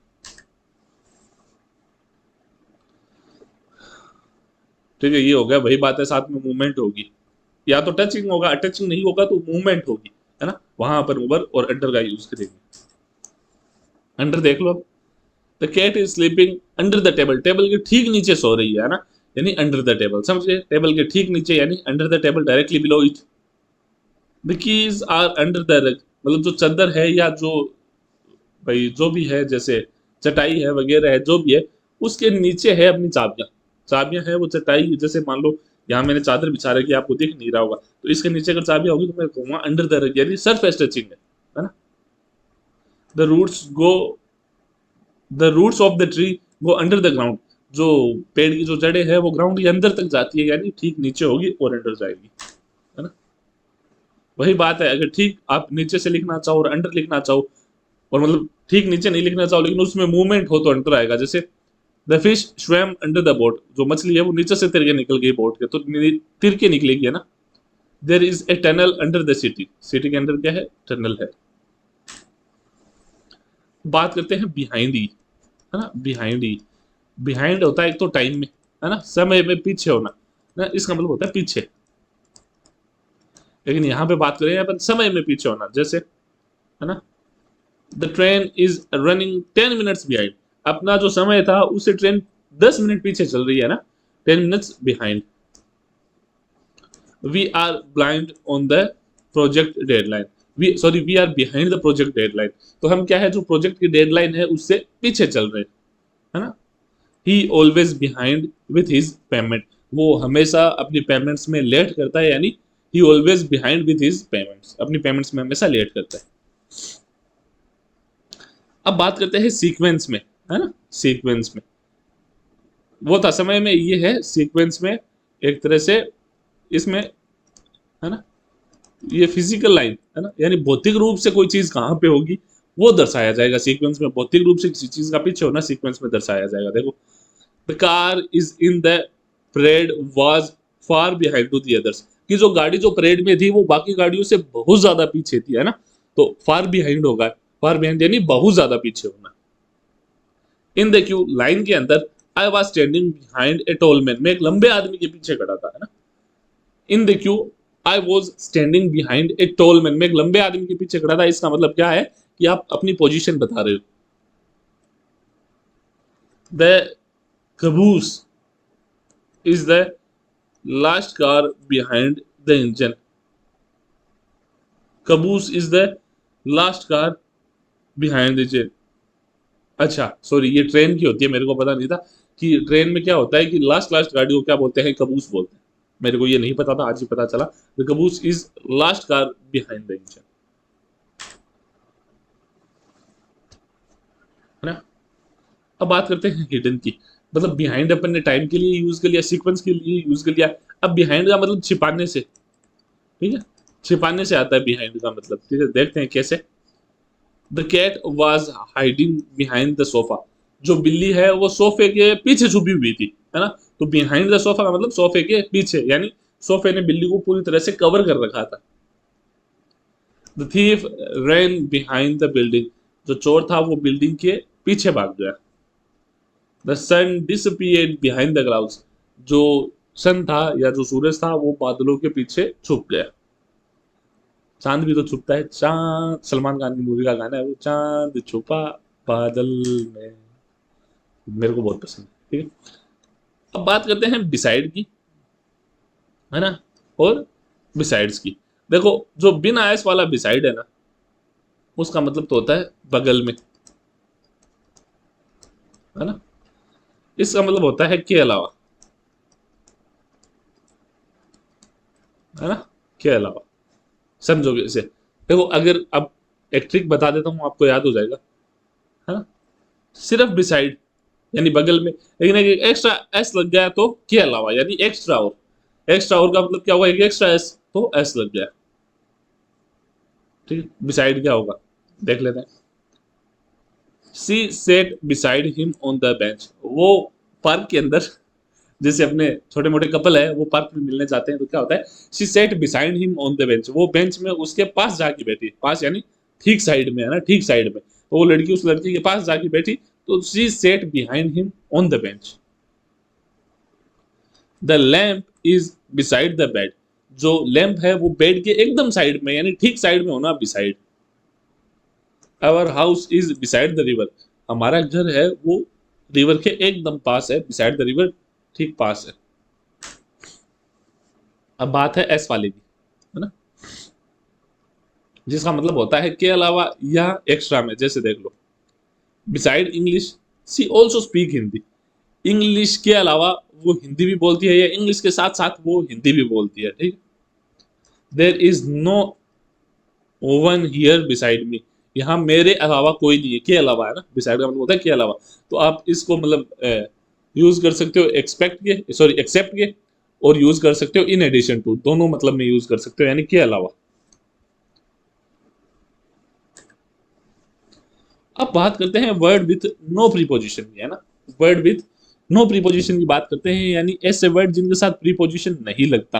थोड़े से ध्यान से अपना, क्योंकि नॉर्मली अपना मन करता है कि यार इनके साथ प्रीपोजिशन टिका दे, और जो मन करता है वो प्रीपोजिशन मैं आपको बताऊंगा कि अपने को वो वाली प्रीपोजिशन सुनने में अच्छी लगती है तो अपन लगा देते हैं, लेकिन असल में ऐसा नहीं होता, है ना। तो देखो, इंटर, इंटर के साथ, है ना, इंटर, इंटर के साथ अपन अक्सर, है ना, इंटू लगा देते हैं, लेकिन लगता नहीं है, लगता नहीं है ना। लगता भी है, अब वो कहाँ लगता है वो इसकी बात अपन अभी नहीं करेंगे, आगे जाके बात करेंगे। अभी सिर्फ यहाँ देख लो कि इंटर के साथ इंटू नहीं लगता। जैसे she entered into the room, normally अपन ये कहते हैं कि वह रूम के अंदर आई है, लेकिन आपको बता दूं इंटर का मतलब ही होता है मतलब अंदर आना, है ना, उसमें मूवमेंट पहले से होती है, तो ये यूज नहीं होगा, है ना। क्या होगा, सी इंटर्ड द रूम, है ना, इसमें कोई प्रीपोजिशन नहीं आएगा, सीधा आएगा सी इंटर्ड द रूम। आगे देखो, डिस्पाइट, है, डिस्पाइट। अब डिस्पाइट के साथ अपना ऑफ लगाने का मन करता है, दिल करता है यार लगा दे ऑफ, ऑफ तो लगा ही देते हैं ना, ये मन करता ही करता है, लेकिन नहीं लगाना। नॉर्मली अपन कहते हैं despite of the rain we went for a walk, बारिश हो रही थी लेकिन फिर भी हम, है ना, घूमने चले गए क्योंकि तुम लोग बावड़े थे। यार वो बारिश में कौन जाता है, ठीक है, और फिर तुमने ऑफ और लगा दिया, तुम डबल बावड़े, तो ये नहीं होगा। ठीक है, क्या होगा, despite the rain we went for a walk, ये बारिश के बावजूद भी हम घूमने गए। अब है डिस्क्राइब, है ना। डिस्क्राइब के साथ अपना अबाउट लगाने का मन करता है कि किसी के बारे में बताना, यानी डिस्क्राइब अबाउट, है ना, के बारे में बताना, डिस्क्राइब अबाउट। जैसे देखो, could you describe about the scenery, क्या तुम सीनरी के बारे में बता सकते हो। तो अब ये सुनने में बड़ा अच्छा लगता है और नॉर्मली अपन वही मार खा जाते हैं, क्योंकि इंडिया में या अपने राजस्थान में 90% से ज्यादा बच्चे इंग्लिश में ऐसे, मतलब इंग्लिश को ऐसे फॉलो करते हैं। कैसे? वो सुन के ना चीजें जचाने की कोशिश करते हैं, वो चीजें अपने को खासकर मात दे जाती है। क्यों? क्योंकि हर बार वो चीज सही नहीं होती। तो ये डिस्क्राइब अबाउट नहीं होगा, सही क्या होगा? सही क्या होगा? Could you describe the scenery, क्या तुम सीनरी के बारे में बता सकते हो, विस्तार में बता सकते हो। आगे देखो, the committee comprises of 10 member. भाई अब ये चीज गलत है, कंप्राइजेस के साथ ऑफ लगाना, यानी कमिटी में 10 मेंबर है एक तरह से, है ना, या कमिटी 10 मेंबरों से बनी है, तो यहाँ पे ऑफ नहीं लगेगा। क्या होगा? दी कमिटी कंप्राइजेस 10 मेंबर, ये सही होगा, है ना। आप इसमें ऑफ लगा सकते हो जब आप इसका पैसिव बनाओ, the committee is comprise of 10 members, है ना। यहाँ पे पैसिव बना है तब ऑफ लगा है ना, पैसिव वॉइस। ये अपन को बस आगे अपन पैसिव वॉइस पढ़ने वाले हैं, इसके बाद ठीक टेंस पढ़ेंगे, टेंस के बाद पैसिव पढ़ेंगे। आगे चलते हैं, आगे चलते हैं। आगे है डिस्कस, है ना। अब डिस्कस के बाद भी अपना अबाउट लगाने का मन करता है ना, कि discuss about vote upon normally ऐसे बोलते हैं, लेकिन इसके साथ भी अबाउट नहीं लगता, ये सीधा आता है ना। वी डिस्कस्ड द इशू, हमने इशू के बारे में बात की, है ना, इशू के बारे में बात की। डिस्कस अबाउट नहीं आएगा यहाँ पे, ये चीज ध्यान रखना। अटैक, है ना, नॉर्मली ऐसे सुनने में देखो कितना अच्छा लगता है, they attack on the enemy, उन्होंने भाई दुश्मनों पर हमला कर दिया ना। अब पर भी आया है, हिंदी में तो पर भी आता है, लेकिन हर चीज की हिंदी करके नहीं देखनी है, वरना इंग्लिश आपकी हिंदी कर देगी एग्जाम के अंदर। तो they attack on the enemy, ये गलत होगा, है ना, ये गलत होगा। क्या होगा? They attacked the enemy, they attacked the enemy, है ना। एम्फेसाइज, एम्फेसाइज यानी जोर देना। तो देखो, अब किसी चीज पर जोर देना नॉर्मली अपन ये बोलते हैं, तो अपना ऑन लगाने का मन करता है ना, किसी चीज पर जोर देना, लेकिन जोर नहीं देना, वरना ये इंग्लिश में ना आपके दिमाग पे जोर दे देगी। ठीक है, अपन क्या बोलेंगे? He emphasize the main point, on the main point नहीं, भाई पर जोर नहीं लगाया, जोर किस पे दिया? मेन पॉइंट पे। लेकिन यहाँ पे ऑन नहीं आएगा, क्योंकि एम्फेसाइज का मतलब ही होता है किसी चीज पर जोर देना, है ना। अब देखो, एक ये चीज मैंने बीच में ले ली है, कोप विथ यूज करते हैं अपन, है ना, नॉर्मली ये कोप विथ होता है। अपन नॉर्मली क्या करते हैं? मैं कोप अप कर लूंगा, कोप अप, है ना, कोप अप कर लूंगा। कोप अप का मतलब होता है मैं देख लूंगा, मैं संभाल लूंगा, है ना, मैं संभाल लूंगा। जैसे देखो, she can cope the pressure, वो प्रेशर को कोप कर सकती है, नॉर्मली ऐसा भी लिखते हैं। या she can cope up with the pressure, अपन नॉर्मली ये भी बोल लेते हैं, है ना, कोप अप कर लूंगा या कोप अप कर लूंगा। लेकिन इसमें क्या होगा? कोप विथ होगा, she can cope with the pressure. ये चीज सही ऐसी होगी, थोड़ी ये देख लेना, मैंने बीच में डाल दी है ताकि ये चीज भी बतानी जरूरी है। आगे देखते हैं ऑर्डर। अब ऑर्डर के साथ फॉर लगाने का मन करता है। ऑर्डर, है ना, पिज्जा का ऑर्डर डाल दिया, है ना, पिज्जा के लिए ऑर्डर दे दिया, पिज्जा के लिए ऑर्डर दे दिया, अपन ऐसे बोलते हैं, है ना। लेकिन किसी चीज के लिए ऑर्डर करना ही ऑर्डर होता है, यानी किसी चीज के लिए रिक्वेस्ट डालना या किसी चीज के लिए आदेश देना ही ऑर्डर होता है। जैसे I will order for a pizza, है ना। अब ये सुनने में बहुत ज्यादा सही लगता है ऑर्डर के साथ फॉर लगाना, लेकिन नहीं लगता, है ना। सुनने में तो पता नहीं तुम्हें क्या क्या सही लगेगा, है ना। ऐसे I will order A pizza. Normally बचपन में क्या होता था कि अपन किसी भी चीज की जिद करते थे, तो मेरी मम्मी का तो एक ही डायलॉग था, ये तो काल कर दे मैं ब्याह करूंगा। अरे तो मैं बचपन में इस बात पे चुप हो जाता था। जैसे जैसे मैं बड़ा हुआ तो मैंने एक सवाल पूछना शुरू किया, तो तू कौन ही करेगी ये, यानी भाई तुम मेरा ब्याह नहीं करने वाली थी क्या? कहने का मतलब ये अजीब, मतलब मम्मी है ना, अलग ही है उनका। I will place N order for a pizza, है ना, मैं क्या करूंगा? प्लेस करूंगा ऑर्डर पिज्जा के लिए। तो अब देखो, ऑर्डर फॉर प्लेस के साथ तो ऑर्डर आएगा जब तो फॉर आ जाएगा, लेकिन जब अकेला, जैसे देखो, एक सेकंड फिर से समझा, एक सेकंड फिर से समझो, बात बताने के चक्कर में मैं पॉइंट बताना भूल गया। तुम देखो, I will order A pizza, normally तुम ऑर्डर लगाओगे तो क्या होगा? प्रीपोजिशन नहीं आएगा। लेकिन जब तुम प्लेस लिखोगे ना साथ में, कि मैंने स्थापित कर दिया है ऑर्डर या ऑर्डर दे दिया है, तब तुम फॉर लगा सकते हो, है ना, फॉर लगा सकते हो। ये चीज तुम नहीं देखो तो भी कोई दिक्कत नहीं है, बस ये दो चीज याद रखना। कि ऑर्डर के साथ फॉर नहीं आता, ऑर्डर अकेला आता है। रिजेंबल, रिजेंबल, है ना। रिजेंबल का मतलब होता है कि भाई किसी पर जाना, जैसे माँ अपनी बेटी पे गई है, सॉरी बेटी अपनी माँ पे गई है, तो आप क्या करोगे, the daughter resembles her mother. तो रिजेंबल टू अपना लगाने का मन करता है, रिजेंबल टू यानी के जैसी, टू अपना लगाने का नॉर्मली मन करता है, लेकिन इसमें टू नहीं लगता। क्या होता है, the daughter resembles to her mother, ये नहीं होगा, क्या होगा, the daughter resemble her mother, ये सही होगा। जैसे देखो, रिडिक्यूल, किसी का मजाक उड़ाना, तो रिडिक्यूल एड लगाते हैं नॉर्मली लोग, जो कि गलत है ना, जो कि गलत है। क्या होगा, the ridicule at his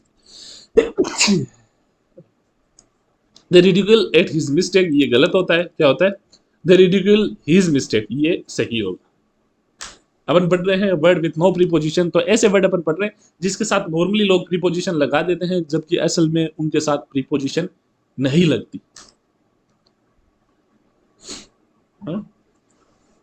approach के साथ नॉर्मली लोग टू लगा देते हैं, the car approach to the gate, ये गलत हो गया, है ना। अप्रोच टू दी गेट क्या होगा, the car approach the gate, gate पे पहुंची गाड़ी।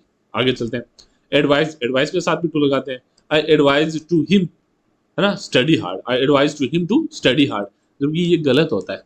क्या है, I advise him to study hard, to नहीं आएगा, ठीक है। आगे चलते हैं, आस्क हो गया, बेग हो गया, ठीक है। आगे चलते हैं, इनकरेज हो गया, इनवाइट हो गया,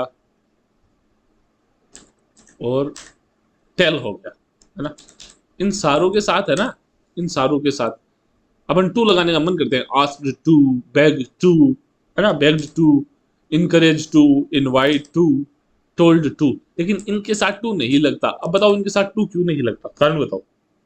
कारण इसलिए है क्योंकि ये सारे, है ना, ये सारे ट्रांजिटिव वर्ब है ना, ट्रांजिटिव वर्ब है। ट्रांजिटिव वर्ब का मतलब होता है ऐसी वर्ब जो अपने बाद टेंथ ऑब्जेक्ट लेवे, है ना, ऐसी वर्ब जो अपने बाद ऑब्जेक्ट लेवे। तो अगर टू आ गया, अगर प्रीपोजिशन आ गया, तो आगे ऑब्जेक्ट आ ही नहीं सकता, क्योंकि अब आगे जो ऑब्जेक्ट आएगा वो प्रीपोजिशन का ऑब्जेक्ट होगा। इसलिए इनके बाद ना प्रीपोजिशन नहीं आती, ये अकेले आते हैं और अपने बाद ऑब्जेक्ट लेते हैं। जैसे देखो, सी आस्क्ड टू मी नहीं होगा, सीधा मी होगा, she asked me what time it is, है ना। जैसे बैग होगा तो beg to for, sorry begged to her for forgiveness, उसके लिए मतलब उसके पैर ही पड़ गया माफी मांगने के लिए, कि एक बार तो बात कर ली, आगे बात नहीं करूंगा उससे, है ना। तो उसके पैर ही पड़ गया, ऐसा नहीं होगा, ठीक है। क्या होगा, he begged her for forgiveness, to नहीं लगेगा। आगे चलते हैं, अब बात करते हैं वर्ड विथ डिफरेंट प्रीपोजिशन। एक ही वर्ड के साथ एक से ज्यादा प्रीपोजिशन प्रीपोजिशन लगते हैं कभी कभी, है ना। कभी कभी क्या होता है कि एक ही वर्ड के साथ एक से ज्यादा प्रीपोजिशन लगते हैं, तो अपन उनको क्या बोलते हैं, अपन उनको बोलते हैं word with no preposition, sorry word with different preposition, यानी ऐसे प्रीपोजिशन जिनके साथ अलग अलग तरह की प्रीपोजिशन लगती है। जैसे देखो, है ना, आर्ग्यू विथ, है ना, आर्ग्यू विथ समवन, ठीक है, समवन, आर्ग्यू ओवर समथिंग, किसी के साथ अगर आप आर्ग्यू कर रहे हो तो आप विथ लगाओगे, किसी चीज के लिए आप आर्ग्यू कर रहे हो तो ओवर लगाओगे, है ना। जैसे देखो, the siblings always argue with each other, जो भाई बहन है वो हमेशा अपने मतलब आपस में बहस करते रहते हैं।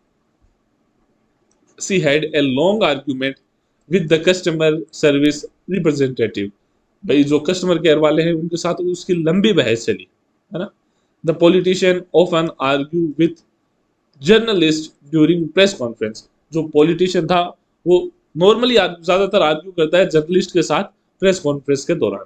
अब किसी चीज पे आर्ग्यू करना है, किसी टॉपिक पे आर्ग्यू करना, तो आप क्या लिखोगे, दे argue over the last slice of pizza, आखिरी पिज्जा के लिए उनमें बहस हुई, पिज्जा की आखिरी स्लाइस के लिए उनमें बहस हुई। The neighbour are arguing over property line, property line के लिए पड़ोसी आपस में झगड़ रहे हैं। Historians argue over the true cause of the war, जो हिस्टोरियंस है वो लड़ रहे हैं कि असल में लड़ाई क्यों हुई थी, है ना, लड़ाई का कारण क्या था। क्योंकि नॉर्मली देखो अपने भी हिस्ट्री में क्या ऐसा टॉपिक लगता है जिसमें लोग लड़ते हैं आपस में कि वो लड़ाई आखिर हुई क्यों थी। जो 1302 वाली पद्मावत की लड़ाई थी ना, पद्मावत क्या की, ये चित्तौड़ की लड़ाई थी अलाउद्दीन खिलजी और रतन सिंह के बीच, है ना, रतन सिंह के बीच। अब इतिहासकार है आपस में मतभेद है कि वो लड़ाई आखिर हुई क्यों थी। कुछ कहते हैं पद्मावती के कारण हुई थी, कुछ कहते हैं चित्तौड़गढ़ किले का सामरिक महत्व था इसलिए हुई थी, है ना। तो सबके सॉरी 1302 थी वो, 1302 में थी, 1302 थी या शायद 1303 थी, 1303 थी, 1303 में हुई थी चित्तौड़गढ़ की लड़ाई। तो वहां पे साका हुआ। तो अब इतिहासकार लड़ रहे हैं कि वो पद्मती पद्मावती के कारण हुई थी या फिर हुई थी कि भाई किले का सामरिक महत्व बहुत ज्यादा था उसके कारण हुई थी। तो अब उस बात को लेके हिस्टोरियंस है वो आर्ग्यू करते हैं, तो आर्ग्यू ओवर, है ना, argue over this topic. Attend, है ना, अटेंड, अटेंड, अटेंड का मतलब है किसी को सर्विस देना या किसी से जाके मतलब मिलना। जैसे देखो अब किसी के साथ मिले, किसी इंसान को आप अटेंड करोगे तो ऑन आएगा, किसी चीज को आप अटेंड करोगे तो टू आएगा। जैसे two nurses attendant on the, है ना, अलाइन सेलिब्रिटी, दो नर्सों ने अटेंड किया था उस सेलिब्रिटी को।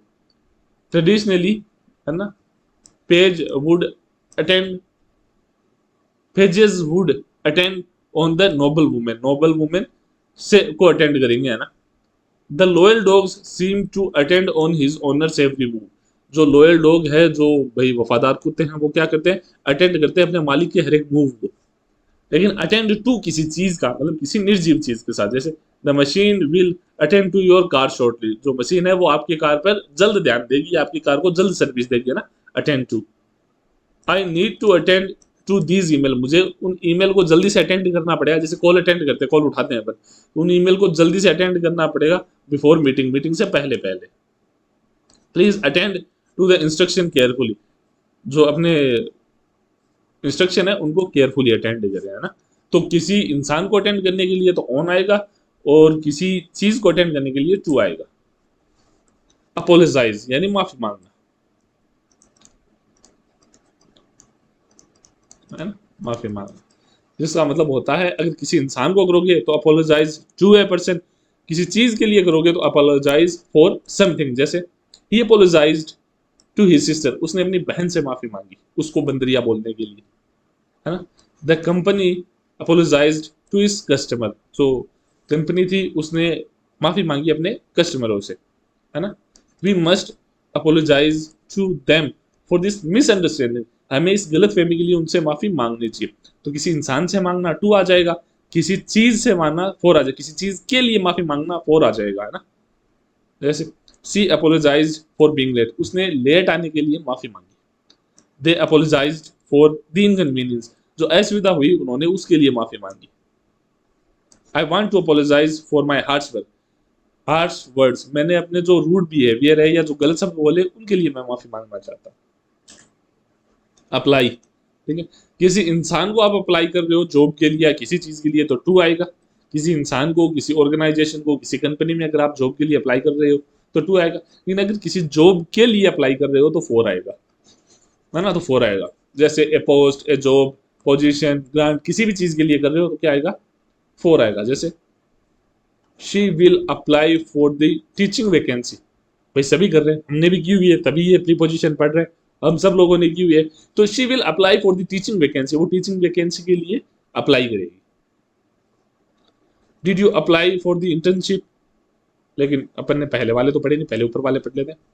Please apply to the admission office, admission office में अप्लाई कीजिए आप, है ना। The author applied to several literary agents, जो ऑथर है उसने बहुत सारे लिटरेरी एजेंट्स के साथ अप्लाई किया। You can apply to council for a permit, आप काउंसिल में अप्लाई कर सकते हो परमिट के लिए। अब किसी चीज के लिए अप्लाई करना तो क्या आएगा, फोर आएगा। जैसे she will apply for the teaching job, वो जो टीचिंग जॉब है, जो टीचर की जॉब आई है उसके लिए अप्लाई करेगी। Did you apply for the internship, क्या तुमने इंटर्नशिप के लिए अप्लाई किया। They encourage him to apply for the award, और उन्होंने इनकरेज किया कि आप भी उस अवार्ड के लिए अप्लाई करो। अकाउंटेबल, है ना, अकाउंटेबल का मतलब होता है भाई जिम्मेदारी लेना, है ना, जिम्मेदारी लेना, जिम्मेदारी लेना। जैसे देखो, हाँ, किसी चीज के लिए जिम्मेदारी लोगे तो फोर आएगा, किसी इंसान की जिम्मेदारी लोगे तो टू आएगा। जैसे she is accountable for the marketing campaigns result, मान लो जो लड़की है वो जिम्मेदार है, जो अच्छे रिजल्ट आए ना मार्केटिंग कैंपेन के, उनके लिए वो लड़की जिम्मेदार है। The construction company is accountable for the safety of its worker, कि जो कंस्ट्रक्शन कंपनी है ना वो जिम्मेदार है अपने वर्कर्स की सेफ्टी के लिए। He was found accountable for the damage to the equipment. वो जो मान लो जो भी इक्विपमेंट था उसके जो भी डैमेज हुआ था ना तो वो दोषी पाया गया उसके लिए। अब बात करते हैं accountable to. The employees are accountable to their manager. जो एम्प्लॉइज है वो जवाबदेही है अपने मैनेजर को। The treasurer is accountable to the board of director. जो ट्रेजरर है वो क्या है, वो अकाउंटेबल है बोर्ड ऑफ डायरेक्टर के लिए, यानी वो जवाब देगा बोर्ड ऑफ डायरेक्टर्स को। अल्टीमेटली आखिर में we are accountable to our clients. हम अपने क्लाइंट्स के लिए जवाब देंगे। एंग्री, गुस्सा। किसी इंसान के साथ एंग्री होगे तो विथ आएगा, किसी चीज पे गुस्सा होगे तो एट आएगा। जैसे I am angry with my brother for borrowing my car without asking. मैं अपने भाई पे गुस्सा हूँ क्योंकि उसने मेरी कार ले ली मेरे से बिना पूछे। काश मेरे पास गाड़ी होती, काश मेरे पास भाई होता, क्योंकि ना तो मेरे पास भाई है, मैं अकेला हूँ, गाड़ी तो वैसे ही नहीं है। The teacher was angry with the students for cheating. जो टीचर थी वो स्टूडेंट के साथ एंग्री थी क्योंकि उन बच्चों ने चीट किया था। She is still angry with him for what he said. वो अभी भी उसके साथ गुस्सा थी जो उसने वो बात कही थी ना उसके लिए। और लड़कियां पता नहीं कौन कौन सी बात याद रखती है। आज तुम कोई बात कर दो, 10 दिन बाद तुम लड़ाई कर लो तब वो बात आएगी, 10 साल बाद तुम लड़ाई कर लो तब वो बात आएगी। तो थोड़ा बोलते समय ध्यान रखना। किसी चीज पे गुस्सा होना। She was angry at the traffic jam. वो ट्रैफिक जैम पे गुस्सा। यार ये लड़कियां को ज्यादा ही गुस्सा नहीं हो रही क्या? हाँ, देखो यहाँ पे टीचर गुस्सा थी, यहाँ पे वो लड़की उस बात पे गुस्सा थी, यहाँ पे ये ट्रैफिक जैम पे गुस्सा है ना। He got angry at the computer for crashing. अब वो कंप्यूटर पे गुस्सा है। मान लो मैं वीडियो बना रहा था, कल परसों मैंने आपको पता है ग्रुप में भी वीडियो डाला था। वीडियो बना रहा था, 2-2.5 घंटे की वीडियो बना ली, फिर पता चला कि मैंने रिकॉर्डिंग नहीं की। तो क्या हुआ, मेरे को तो कंप्यूटर पे ही गुस्सा आया। तो I am angry at the computer, है ना। दे वर एंग्री एट द डिले। वो लेट होने पे गुस्सा थे। एंग्शियस यानी चिंतित होना, चिंतित होना, ठीक है। एंग्शियस फॉर वन सेफ्टी, किसी की सेफ्टी या वेल बीइंग के लिए चिंतित होना। जैसे the parents were anxious for their children's return. जो माँ बाप थे वो अपने बच्चों की वापसी के लिए चिंतित थे। She felt anxious for her friend who was travelling alone. वो अपनी दोस्त के लिए चिंतित थी जो अकेले ट्रेवल कर रही थी। We are anxious for the safety of the rescue team. हम चिंतित है रेस्क्यू टीम की सेफ्टी के लिए, है ना। तो इस तरह से ना आप एंग्शियस का यूज कर सकते हो दो तरह से, है ना। किसी के लिए एंग्शियस होना फॉर आएगा, किसी इंसान के लिए, किसी चीज के बारे में, किसी रिजल्ट या किसी आउटकम के बारे में एंग्शियस होने के लिए क्या आएगा, अबाउट आएगा।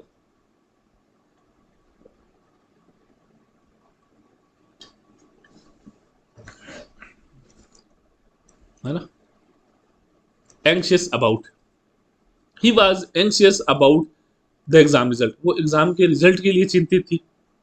They felt anxious about the upcoming change. वो आने वाले चेंज के लिए चिंतित थे। She is anxious about the future. वो अपने फ्यूचर के लिए चिंतित है। ब्रस्ट यानी फटना। ब्रस्ट अपॉन ए कंट्री, किसी कंट्री पे फटना। ब्रस्ट इनटू लाफ्टर और टीयर यानी खुशी या खुशी के आंसू आना, मतलब फूट फूट के रोना या फूट फूट के हंसना। जैसे देखो द इन्वेडर, जो आक्रमणकारी थे, burst upon the unsuspecting country. जो आक्रमणकारी थे वो अनसस्पेक्टिंग कंट्री पे है ना कूद पड़े या एक तरह से फूट पड़े। Spring burst upon the landscape with vibrant colours. जो स्प्रिंग है, जो वसंत का मौसम है, वो लैंडस्केप पे फट पड़ा बहुत अच्छे अच्छे कलर्स के साथ। The relation suddenly burst upon her. वो सॉरी, जो रियलाइजेशन था वो सडनली उसे, मतलब अचानक से रियलाइजेशन हुआ, उस पर फट पड़ा रियलाइजेशन, है ना। तो ब्रस्ट अपॉन आगे है ब्रस्ट इनटू, है ना। इस ये किसके लिए आता है, या तो आंसुओं के लिए आता है या आता है लाफ्टर के लिए। She burst into tears when she heard the news. वो फूट फूट के रोने लगी या अचानक उसके आंसू निकल पड़े जब उसने वो खबर सुनी, है ना। The audience burst into laughter at his joke. जो ऑडियंस थी वो उसके जोक पे हंस पड़ी। अचानक से हंसी आना या अचानक से रोना आना। He burst into a fit for giggles. वही बात है, हंसने के लिए। अब है ब्लाइंड। ब्लाइंड का यूज तीन तरह से होता है। ब्लाइंड इन, एक आंख से बाई आंख से दाई आंख से अंधे होने के लिए ब्लाइंड इन आएगा। दोनों आंखें से अंधे हैं तो ब्लाइंड विथ आएगा। और किसी के फॉल्ट या किसी की गलतियों से अपन मतलब नजरें चुरा लेते हैं या नजरअंदाज कर देते हैं उनकी गलतियों को, तो ब्लाइंड टू आएगा। कैसे, उदाहरण से समझो। He is blind in his left eye, वो अपनी दाई आंख से अंधा है, ठीक है। She become blind in one eye after the accident, accident के बाद वो एक आंख से अंधी हो गई, काणी हो गई वो, है ना। The old dog was blind in his right I, जो बूढ़ा कुत्ता था वो अपनी दाई आंख से अंधा था, है ना। अब दोनों आंखों से अंधा होना, blind with. Sadly the disease left him blind with both eyes, दुख की बात है कि जो बीमारी थी उसने उसे दोनों आंखों से अंधा कर दिया। The glare was so intense that it made me feel blind with it, कि भाई जो ग्लेयर था, जो उसका घूरना था वो इतना तेज था कि मुझे ऐसे लगा कि मैं तो अंधा ही हो जाऊंगा दोनों आंखों से। Blind to, she is blind to his obvious flaws, है ना। अब वो लड़की है, लड़का लड़की प्रेम में पागल है, बावड़े हो रहे हैं दोनों, तो she is blind to his obvious, sorry obvious, obvious नहीं ओवियस, ओवियस फ्लॉज। उसके जो मान लो वो बंदा सिगरेट पीता है, उसके होठ है, उसका कलर ही चेंज हो रखा है। अब वो नहीं रे, ये कहाँ सिगरेट पीता है, कभी कभी अपने दोस्तों के साथ पी लेता है। अरे दिन की 2 डब्बी भी जा बावड़ी हो, नहीं नहीं नहीं, ये सिगरेट पीता ही नहीं है, यानी फ्लोज पे अंधा होना। He seems blind to the needs of others, वो क्या है, दूसरों की जो जरूरतें हैं उनको नजरअंदाज कर देता है या अंधा है दूसरों की जरूरतों पे। They were blind to their own mistake, वो अपनी खुद की मिस्टेक को नजरअंदाज कर देते हैं, यानी मानते नहीं है एक तरह से, यानी ब्लाइंड है। Care, care of a thing, किसी चीज का ध्यान रखना। केयर फॉर समवन, किसी के लिए मतलब किसी का ध्यान रखना। जैसे the letter was sent in the care of the hotel manager, भाई होटल मैनेजर की केयर में या उसकी सुरक्षा में लेटर भेजा गया। The package for residence can be left in the care of front desk, जो मतलब मान लो कोई भी रहवासी है, मान लो किसी बिल्डिंग के आगे कोई चौकीदार बैठा है डेस्क लगा के, तो आप वहां पे पैकेज छोड़ सकते हो चौकीदार की केयर में। केयर फॉर यानी किसी के लिए चिंता करना। She cares for her elderly mother, वो अपनी बूढ़ी माँ की चिंता करती है या ध्यान रखती है। He cares for his pets deeply, वो अपने जो पालतू जानवर है उनका ध्यान रखता है ना। They care for the children in the orphanage, और वो ऑर्फनेज में बच्चों का ध्यान रखते हैं। कंप्लेन, किसी के लिए कंप्लेन करना या किसी के खिलाफ कंप्लेन करना। देखो मैं फिर से बोल देता हूँ, जो भी छुपा हुआ है, जो भी पीछे आ रहा है, तो आप ये भाई साहब पीडीएफ है वो टेलीग्राम से ले लेना और आराम से पढ़ लेना, ठीक है। क्योंकि यार ये नहीं हो पाता, मैं कोशिश तो पूरी करता हूँ लेकिन नॉर्मली नहीं हो पाता एग्जिस्ट। आगे बात करते हैं कंप्लेन, है ना। कंप्लेन टू, किसी को कंप्लेन करना, किसी के खिलाफ कंप्लेन करना, है ना। कंप्लेन ऑफ समथिंग अनयूजुअली, किसी के लिए मतलब किसी चीज के लिए कंप्लेन करना और किसी के बारे में कंप्लेन करना, है ना। ये सब कुछ है जो अपन पढ़ेंगे। तो देखो, सॉरी ये कॉन्कर है, ये कहाँ गया, कंप्लेन कहाँ गया, कंप्लेन ऑफ समथिंग और कंप्लेन अबाउट समथिंग। आगे चलते हैं, है ना। तो he filed a complaint to the manager, उसने मैनेजर को कंप्लेंट की एक, है ना। The residents sent a complaint to the city council, जो रहवासी है उन्होंने सिटी काउंसिल को एक कंप्लेंट भेजी है। She made a complaint to the customer service department, भाई वो लड़की है उसने सर्विस डिपार्टमेंट है ना, उनको कंप्लेंट डाली है।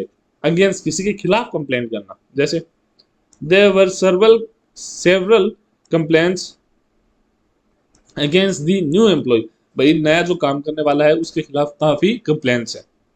the neighbors lodge a complaint against the loud music, जो पड़ोसी है उन्होंने तेज म्यूजिक के खिलाफ कंप्लेन की है। खिलाफ, किसी के खिलाफ कंप्लेन करना।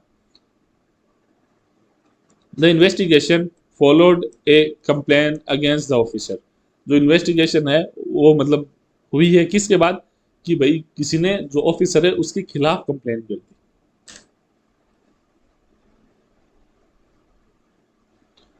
The main complain was of persistent headache, कि जो मेन कंप्लेंट है वो ये है कि उसका मतलब लगातार सर दुखता है ना। ये किसी चीज के लिए कंप्लेन करना, कंप्लेन ऑफ, लेकिन यूजुअली ये मेडिकल इशू होता है या फॉर्मल लीगल चार्ज होता है ना, या तो मेडिकल इशू या भाई कोई मान लो फॉर्मल लीगल चार्ज, यानी मान लो सरकारी कंप्लेन होती है उस तरह की, है ना। The complain was of theft and vandalism, जो कंप्लेन थी वो एक तो थेफ्ट की थी और एक जो मतलब सामान का नाश कर देते हैं उसकी थी। She had a complain of chest pain, उसके कंप्लेन थी, वो कंप्लेन कर चुकी थी चेस्ट पेन की, है ना, छाती में दर्द था। कंप्लेन अबाउट, किसी चीज के बारे में कंप्लेन करना। समथिंग, ए जनरल डिससेटिस्फैक्शन और ग्रीवियंस, है ना, किसी चीज के बारे में कंप्लेन करना। We received several complaints about the noise level, हमने जो आवाज का जो स्तर है उसके बारे में हमें बहुत सी कंप्लेन है वो मिली। The customer had a complain about the poor service, जो कस्टमर है उसने कंप्लेन की किसके बारे में, पुअर सर्विस के बारे में। और he made a complain about the food, और उसने खाने के बारे में कंप्लेन की। कॉन्कर का मतलब होता है, कॉन्कर का मतलब होता है किसी के साथ एग्री होना, है ना, एग्री होना या सहमत होना। किसी इंसान के साथ एग्री होना, कॉन्कर विथ, किसी की ओपिनियन में, मतलब किसी ओपिनियन के साथ एग्री होना, कॉन्कर इन। जैसे आई conquer with the speakers point, जो बंदा बोल रहा है मैं उसके साथ एग्री हूँ, ठीक है। The committee concurred with the chairman proposal, जो चेयरमैन ने जो प्रपोजल दिया है, जो कहा है कि अपन ये काम करेंगे, तो कमिटी है वो उनके साथ एग्री करती है ना। She concurred with her colleague analysis, जो उसके कलीग ने जो गणित के एनालिसिस किए हैं वो उसके साथ सहमत है ना। अब किसी ओपिनियन या किसी बिलीफ या किसी व्यू में एग्री करना, जैसे they concurred in believe that more research was needed, वो सभी इस बात पे यकीन करते थे कि हाँ और ज्यादा रिसर्च जरूरी है ना। The expert concurred in the opinion that the evidence was insufficient, कि जो एक्सपर्ट थे उन्होंने ये डिसाइड किया या सब इस बात पर सहमत थे कि जो सबूत है वो सफिशिएंट नहीं है, यानी इनफ नहीं है। We conquered in the view that the project should proceed, और हम सब इस व्यू में या इस मतलब इस ओपिनियन में सहमत है कि भाई प्रोजेक्ट को आगे बढ़ना चाहिए ना। कॉन्ग्रेचुलेट, किसी को बधाई देना,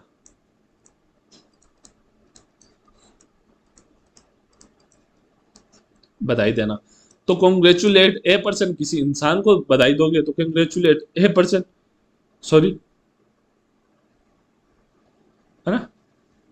एक सेकंड, ये क्या हो गया, किसी इंसान को बधाई दोगे आप तो प्रीपोजिशन नहीं आएगी, ठीक है, किसी इंसान को बधाई दोगे तो प्रीपोजिशन नहीं आएगी। लेकिन किसी सक्सेस या अचीवमेंट के लिए आप बधाई दोगे तो प्रीपोजिशन आएगी। जैसे we congratulated her on her promotion, उसके प्रमोशन के लिए हमने उसे बधाई दी। I congratulated him on his engagement, मैंने उसे उसकी सगाई पे बधाई दी। है लौंडे की आखिरकार हो ही गई। The team congratulated the coach after the victory, जो टीम थी उन्होंने अपने कोच को कॉन्ग्रेचुलेट किया, बधाई दी विक्ट्री के लिए। लेकिन किसी सक्सेस और अचीवमेंट के लिए कॉन्ग्रेचुलेट करना ऑन होता है। जैसे I want to congratulate you on your excellent result, मैं तुम्हारे एक्सीलेंट रिजल्ट के लिए तुम्हें, है ना भाई, क्या करना चाहता हूं, बधाई देना चाहता हूं। They congratulated him on winning the award, award winning के लिए क्या करना चाहता हूं, कॉन्ग्रेचुलेट करना चाहता हूं। We congratulate you on the successful completion of the project, वही बात है। कॉल ए पर्सन, किसी इंसान को बुलाना, कॉल ऑन ए पर्सन, किसी जगह पे बुलाना, कॉल एट ए प्लेस, है ना, किसी जगह पे बुलाओगे तो कॉल एट ए प्लेस, किसी इंसान को बुलाओगे तो कॉल, दोपहर का टाइम है ना तो थोड़ी चल रही है, कॉल ऑन ए पर्सन। जैसे देखो I will call on you tomorrow, मैं तुम्हें कल मतलब बुलाऊंगा, है ना, मैं तुम्हें कल कॉल करूंगा या मैं तुम्हें कल बुलाऊंगा, तो I call on you tomorrow. The doctor needs to call on his patients, कि भाई जो डॉक्टर है उसे जरूरत है कि वो अपने मरीजों को बुलाए, तो call on his patients. We should call on our neighbours more often, हमें अपने भाई नेबरों को ज्यादा बुलाना चाहिए ना, नॉर्मल से ज्यादा बुलाना चाहिए, किसी जगह पे बुलाना। The train will call at several small station, कि भाई जो ट्रेन है वो कई जगह पे रुकेगी, तो मतलब call at several small station, वो कई कई जगह पे रुकती है। He decided to call at the post office, उसने डिसाइड किया कि वो पोस्ट ऑफिस को कॉल करेगा, है ना। He will call at your house on the way, वो क्या करेगा कि तुम्हारे घर पे कॉल करेगा रास्ते के अंदर। डैश, है ना। डैश का मतलब होता है किसी चीज से टकराना, स्ट्राइक करना। जैसे डैश अगेंस्ट, किसी चीज से टकराओगे आप, किसी चीज से टकराओगे, जैसे टू स्ट्राइक और कोलाइड फोर्सफुली, किसी चीज से जोर से टकराओगे तो क्या होगा, डैश अगेंस्ट। जैसे the wave dash against the rocks, समुद्र के किनारे जैसे पत्थर पड़े रहते हैं तो लहरें जोर से टकराती है किससे, पत्थरों से। He dashed against the table in the dark, वो क्या हुआ कि अंधेरे में वो टेबल से टकरा गया। Rain dashed against the window pan, और बारिश की बूंदे क्या है रात को, जैसे बारिश की बूंदे खिड़की पे टकरा रही थी। डैश ओवर समथिंग, मतलब to run over more quickly across. Dash over का मतलब होता है तेज दौड़ना एक तरह से, या और जल्दी दौड़ना। जैसे the children dashed over the field, बच्चे तेजी से दौड़े अपने, ये क्या था, the children dashed over the field यानी मैदान में तेजी से दौड़े। She dashed over the street to catch the bus, वो भाई सड़क पे तेज दौड़ी। डैश किया अपने से, जैसे नहीं करते स्प्रिंट मारना, यानी अचानक से तेज दौड़ना, क्यों, बस पकड़ने के लिए। He dashed over to help his friend, वो तेजी से दौड़ा अपने दोस्तों की मदद करने के लिए। डील, डील का मतलब होता है एक तरह से भाई डील विथ ए पर्सन, या डील इन, यानी कोई काम करना एक तरह से, है ना। तो वी नीड टू डील, अब किसी इंसान के साथ काम करोगे, किसी प्रॉब्लम के साथ काम करोगे तो डील विथ आएगा। जैसे we need to deal with this issue immediately, हमें इस इशू के सोल्व करना पड़ेगा अभी, यानी डील विद, अभी इस इशू के साथ तालमेल बिठाना पड़ेगा। She is good at dealing with difficult customers, वो अच्छी है भाई, जो अजीब कस्टमर आते हैं ना उनके साथ डील करने में वो सही है, वो लड़की उनको संभाल लेती है। तो deal with.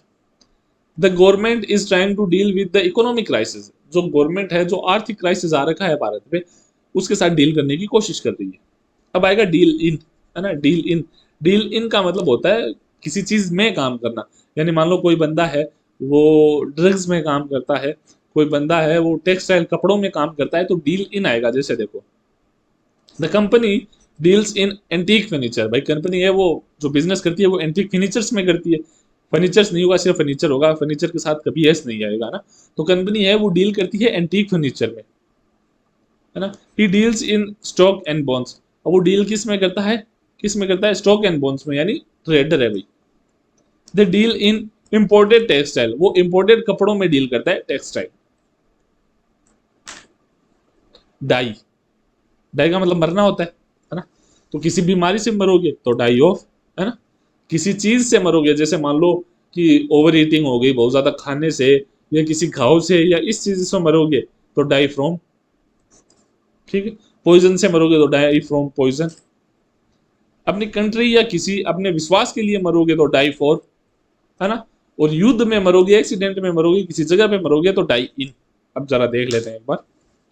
He died of cancer, वह कैंसर की बीमारी से मर गया। Many people died of flu epidemic, बहुत से लोग कोरोना से मर गए थे, जो पिछला फ्लू एपिडेमिक आया था उससे, है ना। She died of A heart attack, वो दिल के दौरे से मर गई, तो किसी बीमारी से मरेगी तो डाई ऑफ। अब देखो किसी घाव या किसी और चीज से मरना, डाई फ्रॉम ए वुंड और समथिंग एक्सटर्नल, किसी बाहरी चीज से मरना। जैसे he died from his injuries, वो अपने घावों के कारण उसकी मौत हो गई। She died from small inhalation, है ना। वो मतलब मान लो उसने स्मोक, बहुत ज्यादा स्मोक अंदर ले ली तो क्या हुआ, उससे उसकी मौत हो गई। The plants died from lake of water, जो पानी, जो प्लांट्स थे, जो पौधे थे, वो पानी की कमी से मर गए। डाई फॉर कंट्री, अपने देश के लिए, किसी विश्वास के लिए मरना, die for. Many soldiers die for their country, बहुत से सैनिक है वो अपने देश के लिए मर गए। He was willing to die for his believe, वो अपने विश्वास के लिए ना मरने के लिए तैयार था, जिस चीज पे वो बिलीव करता है उसके लिए। They died for the cause of the freedom, वो किसके लिए मरे, स्वतंत्रता के लिए मरे। He died in the last battle, वो आखिरी युद्ध में मारा गया। Several people died in the car accident, कुछ लोग कार एक्सीडेंट में मारे गए। She died in the hospital, वो हॉस्पिटल में मर गई। डिफर, डिफर का मतलब होता है एक तरह से कि भाई डिफर विथ है पर्सन, किसी पर्सन से डिफर करना यानी एक तरह से ओपिनियन में अंतर रखना, है ना। वो कोई और चीज मानता है, आप कोई और चीज मानते हो, यानी एक तरह से एग्री नहीं करना होता है डिफर। जैसे आई differ with you on that point, उस पॉइंट में मैं तुमसे सहमत नहीं हूँ। The scientist differ with each other on the interpretation of the data. भाई जो साइंटिस्ट है वो एक दूसरे के जो भी डाटा से लेके इंटरप्रिटेशन है ना उनकी, जो वो ध्यान मतलब जो वो कह रहे हैं कि ये डाटा इस तरह से काम करता है, वो इस बात पे एक दूसरे से सहमत नहीं है। She differed with her colleague's approach, जो उसके कलीग ने या जो उसके साथ काम करने वाले ने जो अप्रोच अपनाई है वो उससे सहमत नहीं है। अब ये तो है किसी इंसान से, अब किसी चीज से आप सहमत नहीं हो तो फ्रॉम आएगा। This report differs from the previous one, ये रिपोर्ट है वो पिछली वाली रिपोर्ट से अलग है। The twins differ from each other in personality, जो ट्विंस है जो दोनों है वो एक दूसरे से क्या है पर्सनैलिटी में अलग है ना, पर्सनैलिटी में अलग होना इसलिए differ from. American English is differ from British English in several ways, जो अमेरिकन इंग्लिश है वो डिफर है ब्रिटिश इंग्लिश से बहुत से जगहों में। अब वही बात है, मैंने कहा था इंटू के साथ इंटू भी आता है, तो कब आता है वो देख लो। इंटू आएगा जब आप किसी एब्स्ट्रैक्ट कॉन्ट्रैक्ट में इंटर करोगे, जैसे न्यू बिजनेस हो गया, रिलेशनशिप हो गया, एग्रीमेंट हो गया या एरा हो गया, किसी भी ऐसी चीज में जिसका कोई भौतिक स्वरूप नहीं है आप उसमें इंटर करोगे तो आप इंटर इंटू लगा सकते हो। The company entered into a new joint venture, जो कंपनी है उसने इंटर किया है एक न्यू जॉइंट वेंचर के अंदर, यानी किसी और कंपनी के साथ मिलकर वो काम करने वाली है, उस चीज में उसने इंटर कर दिया है। He entered into a serious relationship, वही वो एकदम सीरियस रिलेशनशिप में इंटर हो गया है किसी लड़की के साथ। भगवान करे किसी लड़के के साथ ना हो, है ना, लड़की के साथ हो तब तक ठीक है, आजकल ये लफड़ा भी बहुत ज्यादा चल रहा है। The two countries entered into A trade agreement, दोनों कंपनियां हैं वो इंटर हुई ट्रेड एग्रीमेंट में यानी भाई व्यापार में। The world inter into a new era of technology, जो दुनिया है वो एंटर कर गई है एक नई एरा में, टेक्नोलॉजी के नई एरा में चली गई है। अब देखो ये अपन ने पहले किया ही था कि किसी प्लेस में आप इंटर करोगे तो इंटू नहीं आएगा। She enter the room, they enter the building, the car enter the parking lot. Engaged, engaged engage का मतलब वही है किसी काम में लगना, व्यस्त होना एक तरह से, है ना, व्यस्त होना या फिर सगाई। जैसे देखो she is currently engaged in writing her first novel, वो फिलहाल अपने फर्स्ट नॉवल को लिखने में व्यस्त है। तो किसी काम पे आप किसी प्रोजेक्ट में किसी भी चीज में अगर एंगेज हो, व्यस्त हो, तो इन आएगा एंगेज्ड इन। अगर आपकी किसी से सगाई हो चुकी है तो एंगेज्ड टू आएगा, है ना। जैसे देखो the company is engaged in developing new software, जो कंपनी है वो व्यस्त है नए सॉफ्टवेयर को बनाने में। He is actively engaged in community service, वो समाज जो सहायता है उसमें बहुत ज्यादा, समाज सेवा में बहुत ज्यादा एंगेज है, व्यस्त है। अब किसी इंसान से एंगेज होना यानी उससे सगाई करना। They are entered to they are engage to be marriage next year, वो दोनों एंगेज है और अगले साल वो शादी कर रहे हैं, है ना। She got engage to her long time boyfriend, वो अपने लॉन्ग टाइम बॉयफ्रेंड के साथ एंगेज हो गई। हैव यू हेard, क्या तुमने सुना, जॉन इज एंगेज टू सारा, जॉन और सारा की सगाई होगी। सिंपल सी बात है। फेमिलियर, फेमिलियर का मतलब होता है किसी चीज के बारे में जानना, पहले से जानना, यानी फेमिलियर का मतलब आप मान लो कि जैसे इस चीज से मैं पहले से फेमिलियर हूँ, यानी इस चीज को मैं पहले से जानता हूँ, एक तरह से किसी चीज का ज्ञान होना पहले से, है ना, पहले से ज्ञान होना। जैसे अगर आप किसी लैंग्वेज से या किसी कॉन्सेप्ट से पहले से फेमिलियर हो तो टू आएगा, है ना। आप किसी इंसान के साथ, किसी फैक्ट के साथ या किसी सब्जेक्ट के साथ पहले से फेमिलियर हो तो विथ आएगा। जैसे देखो this idiom is familiar to most English speaker, कि ये जो मुहावरा है इसे ज्यादातर इंग्लिश के लोग जानते हैं। सही बात है, मान लो कोई मुहावरा होगा।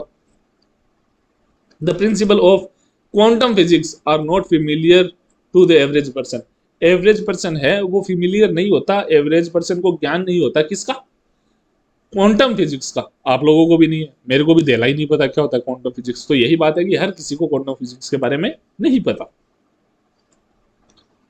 हर accent was familiar to me, उसके बोलने का जो लहजा था ना उससे मैं फेमिलियर हूं, मैंने कहीं तो सुनी है ऐसी बोली। ठीक है। अब किसी इंसान से, है ना, किसी इंसान का ज्ञान होना, किसी फैक्ट का ज्ञान होना या किसी सब्जेक्ट का ज्ञान होना, उसके लिए विथ आएगा। I am familiar with the new manager, मैं नए मैनेजर को पहले से जानता हूँ। She is familiar with all details in the case, वो इस सब्जेक्ट, इस केस में जितनी भी डिटेल्स है ना, जो भी कांड हुए हैं, उन सब को जानती है, उन सब के बारे में जानती है।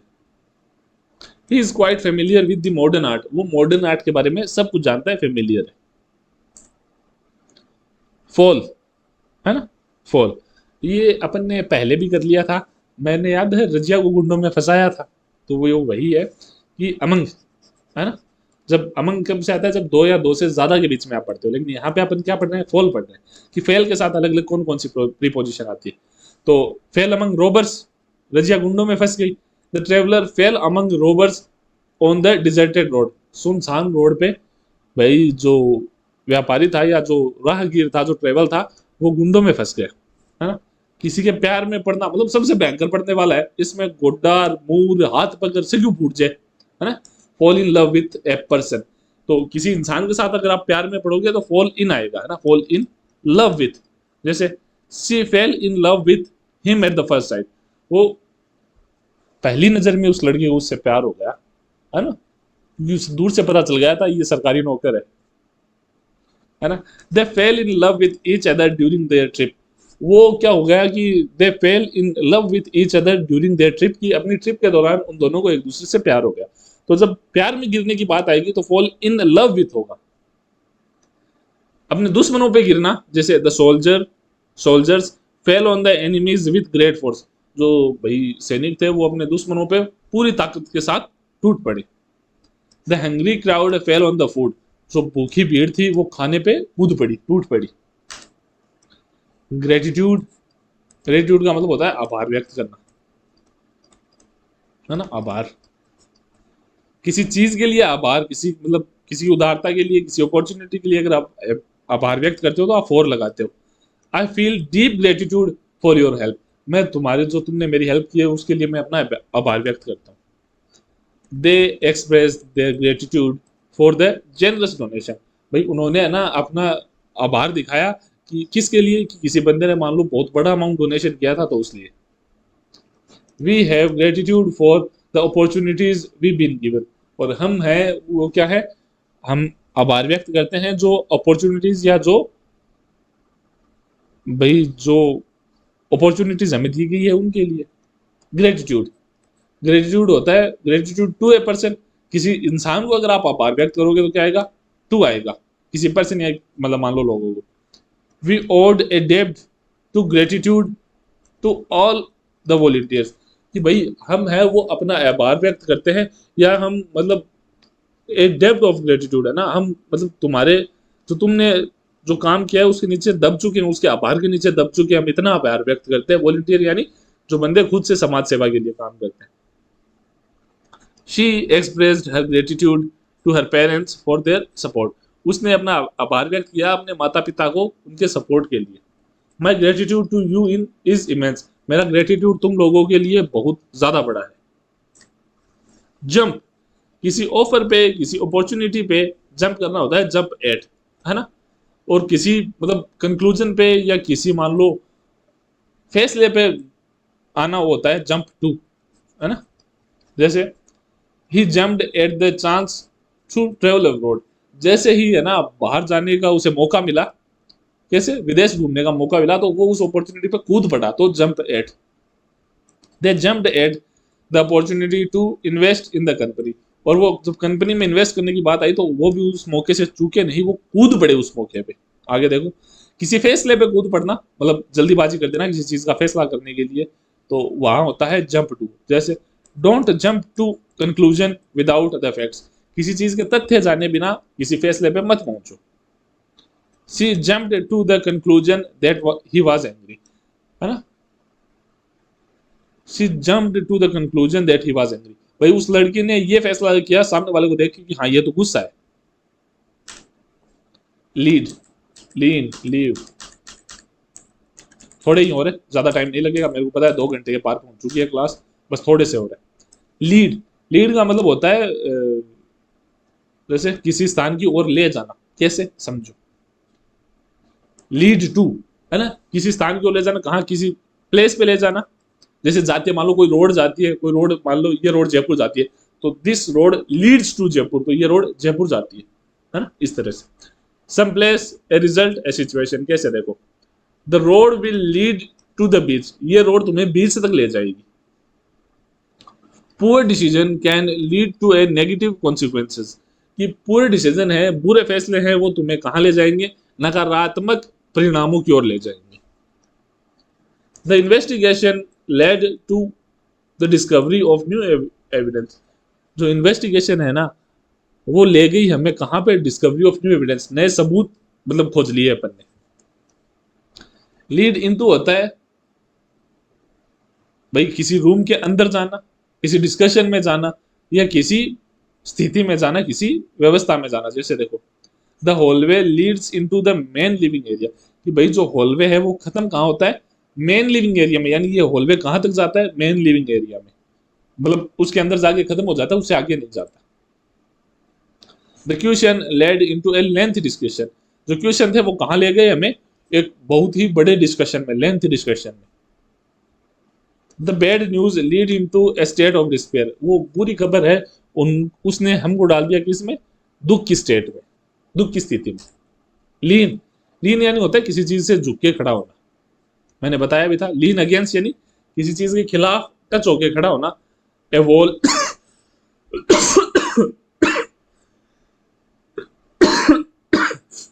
The wall, a tree, a support, यानी किसी चीज का सपोर्ट लेके खड़ा होना होता है, उस चीज के अगेंस्ट लीन होना। ही लीन अगेंस्ट द वॉल, पानी पी लेते, क्या मैंने साइड में पानी दे रखा है, वो कैंपर आता है ना, वो रख रखा है, उससे मैं डाल डाल के पानी पी सकता हूँ।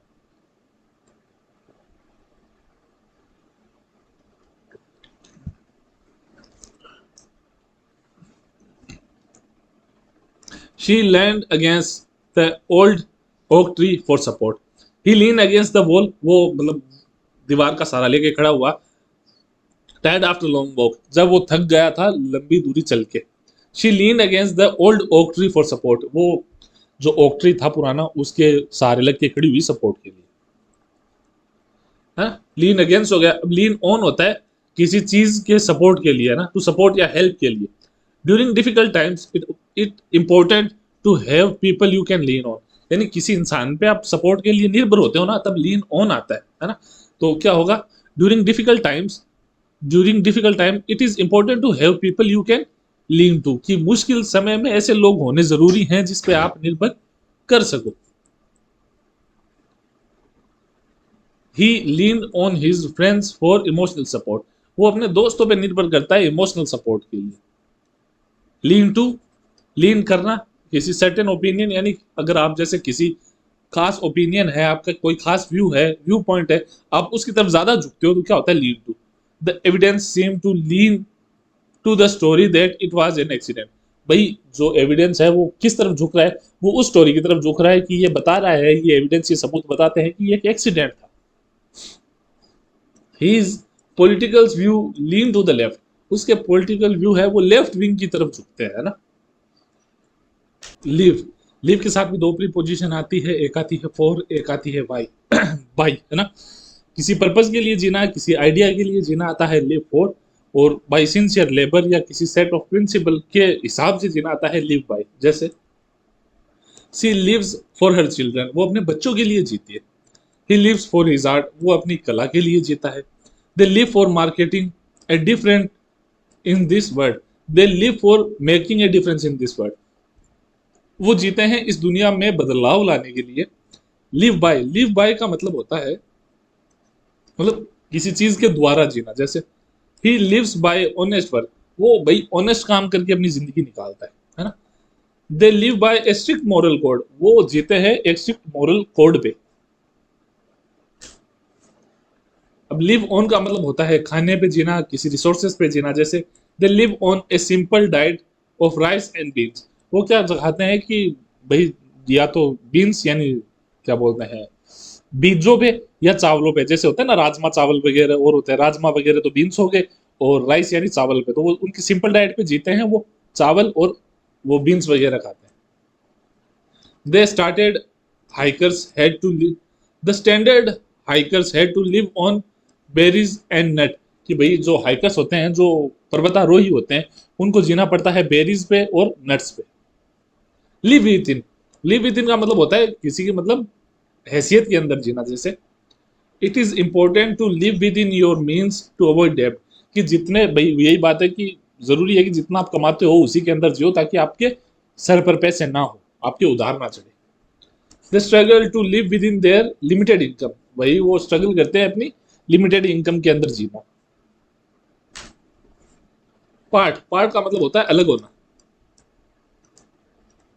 अलग होना, ठीक है। पार्ट विथ समथिंग, किसी चीज से अलग होना पार्ट विथ होता है, और किसी इंसान से अलग होना पार्ट फ्रॉम होता है। जैसे पार्ट विथ किसी चीज से अलग होना। It was hard to part with my old car, मेरी पुरानी कार से अलग होना बहुत ज्यादा मुश्किल था। She had to part with some of her valuable possession, और वो क्या था, उसके लिए मुश्किल था अपने कुछ वैल्यूबल पोजेशन है, जो उसकी वैल्यूबल चीजें थी, उनसे अलग होना। He refused to part with his grandfather's watch, उसने मना कर दिया है कि वो अपने जो दादाजी की जो घड़ी है उससे अलग नहीं होगा। किसी इंसान से अलग होना part from. It was sad to part from my friends after the trip, भाई बहुत दुख भरा था मेरे दोस्तों से अलग होना ट्रिप के बाद। He parted from his family at the airport, वो एयरपोर्ट पे अपनी फैमिली से अलग हो गया, या मतलब अलविदा ले ली। मान नॉर्मली पार्ट फ्रॉम का मतलब होता है अलविदा कहना। They parted from each other with a promise to stay in touch, वो एक दूसरे से अलग हो गए किस प्रॉमिस के साथ, कि एक दूसरे से बातचीत करते रहेंगे। प्रोसीड, प्रोसीड का मतलब होता है आगे बढ़ना, है ना, आगे बढ़ना, आगे बढ़ना। जैसे proceed with a business, a plan, an action, है ना। They proceed on they decided to proceed with the marketing campaign, उन्होंने डिसाइड किया कि जो मार्केटिंग कैंपेन है वो उसके साथ आगे बढ़ेंगे। We will proceed with the construction as schedule, हम जो कंस्ट्रक्शन का काम है, जो चिनाई वगैरह का काम है, जैसा आपने डिसाइड किया था उस हिसाब से उसके साथ आगे बढ़ेंगे। The investigation will proceed with question, जो इन्वेस्टिगेशन है वो आगे बढ़ेगी एकदम ध्यान के साथ। प्रोसीड ऑन का मतलब होता है a principle, a basic, a basis, that assumption that, जैसे the company will proceed on the principal of fair trade, जो कंपनी है वो टिकी रहेगी किस प्रिंसिपल पे, भाई फेयर ट्रेड यानी अच्छे व्यापार पे, एक तरह से, है ना। We will proceed on the basis of evidence presented, we will proceed on the basis, और हम प्रोसीड करेंगे किस पे, एविडेंस प्रेजेंटेड पे, हम फैसला सुनाएंगे किस पे, जो प्रूफ दिए गए हैं उनके आधार पर। The police are proceeding on the assumption that the suspect is still in area, जो पुलिस है वो इस बात पे आगे बढ़ रही है कि वो ये सोच रही है कि जो भाई सस्पेक्ट है वो अभी भी एरिया में ही है। अब देखो, ये है फिक्स प्रीपोजिशन, मैंने आपको 400 फिक्स प्रीपोजिशन दी है ना। तो इनको बार बार पढ़ते रहना, बैठ के याद करने मत लग जाना, बस बार बार पढ़ते रहना, बार बार पढ़ते रहना, जिससे होगा ये कि आपको याद हो जाएगी, है ना। एग्जाम अभी आपका दूर है, तो आप बार बार पढ़ते रहोगे तो ये आपको याद होने लग जाएगी, जिससे होगा क्या कि आपकी इंग्लिश की है ना जो पकड़ है ना वो बहुत ज्यादा मजबूत हो जाएगी। तो आपको यही करना है कि इनको बार बार पढ़ते रहना है, लेके मत बैठना, क्योंकि इनका कोई अंत नहीं है। 500 तो सॉरी 400 तो मैंने दिए, ये बहुत ज्यादा है असल में, है ना, मतलब कोई अंत नहीं है इनका। तो बस धीरे धीरे पढ़ते रहना, आपके याद हो जाएगी, है ना। चलिए इसी के साथ ये वीडियो खत्म करते हैं। आपके आज 8 टॉपिक हो चुके हैं, 8 से ज्यादा ही हो चुके हैं, और जल्दी ही 5 से 6 टॉपिक में आपका सिलेबस कंप्लीट हो जाएगा, है ना। इसी के साथ मिलते हैं अगली वीडियो में, बाय।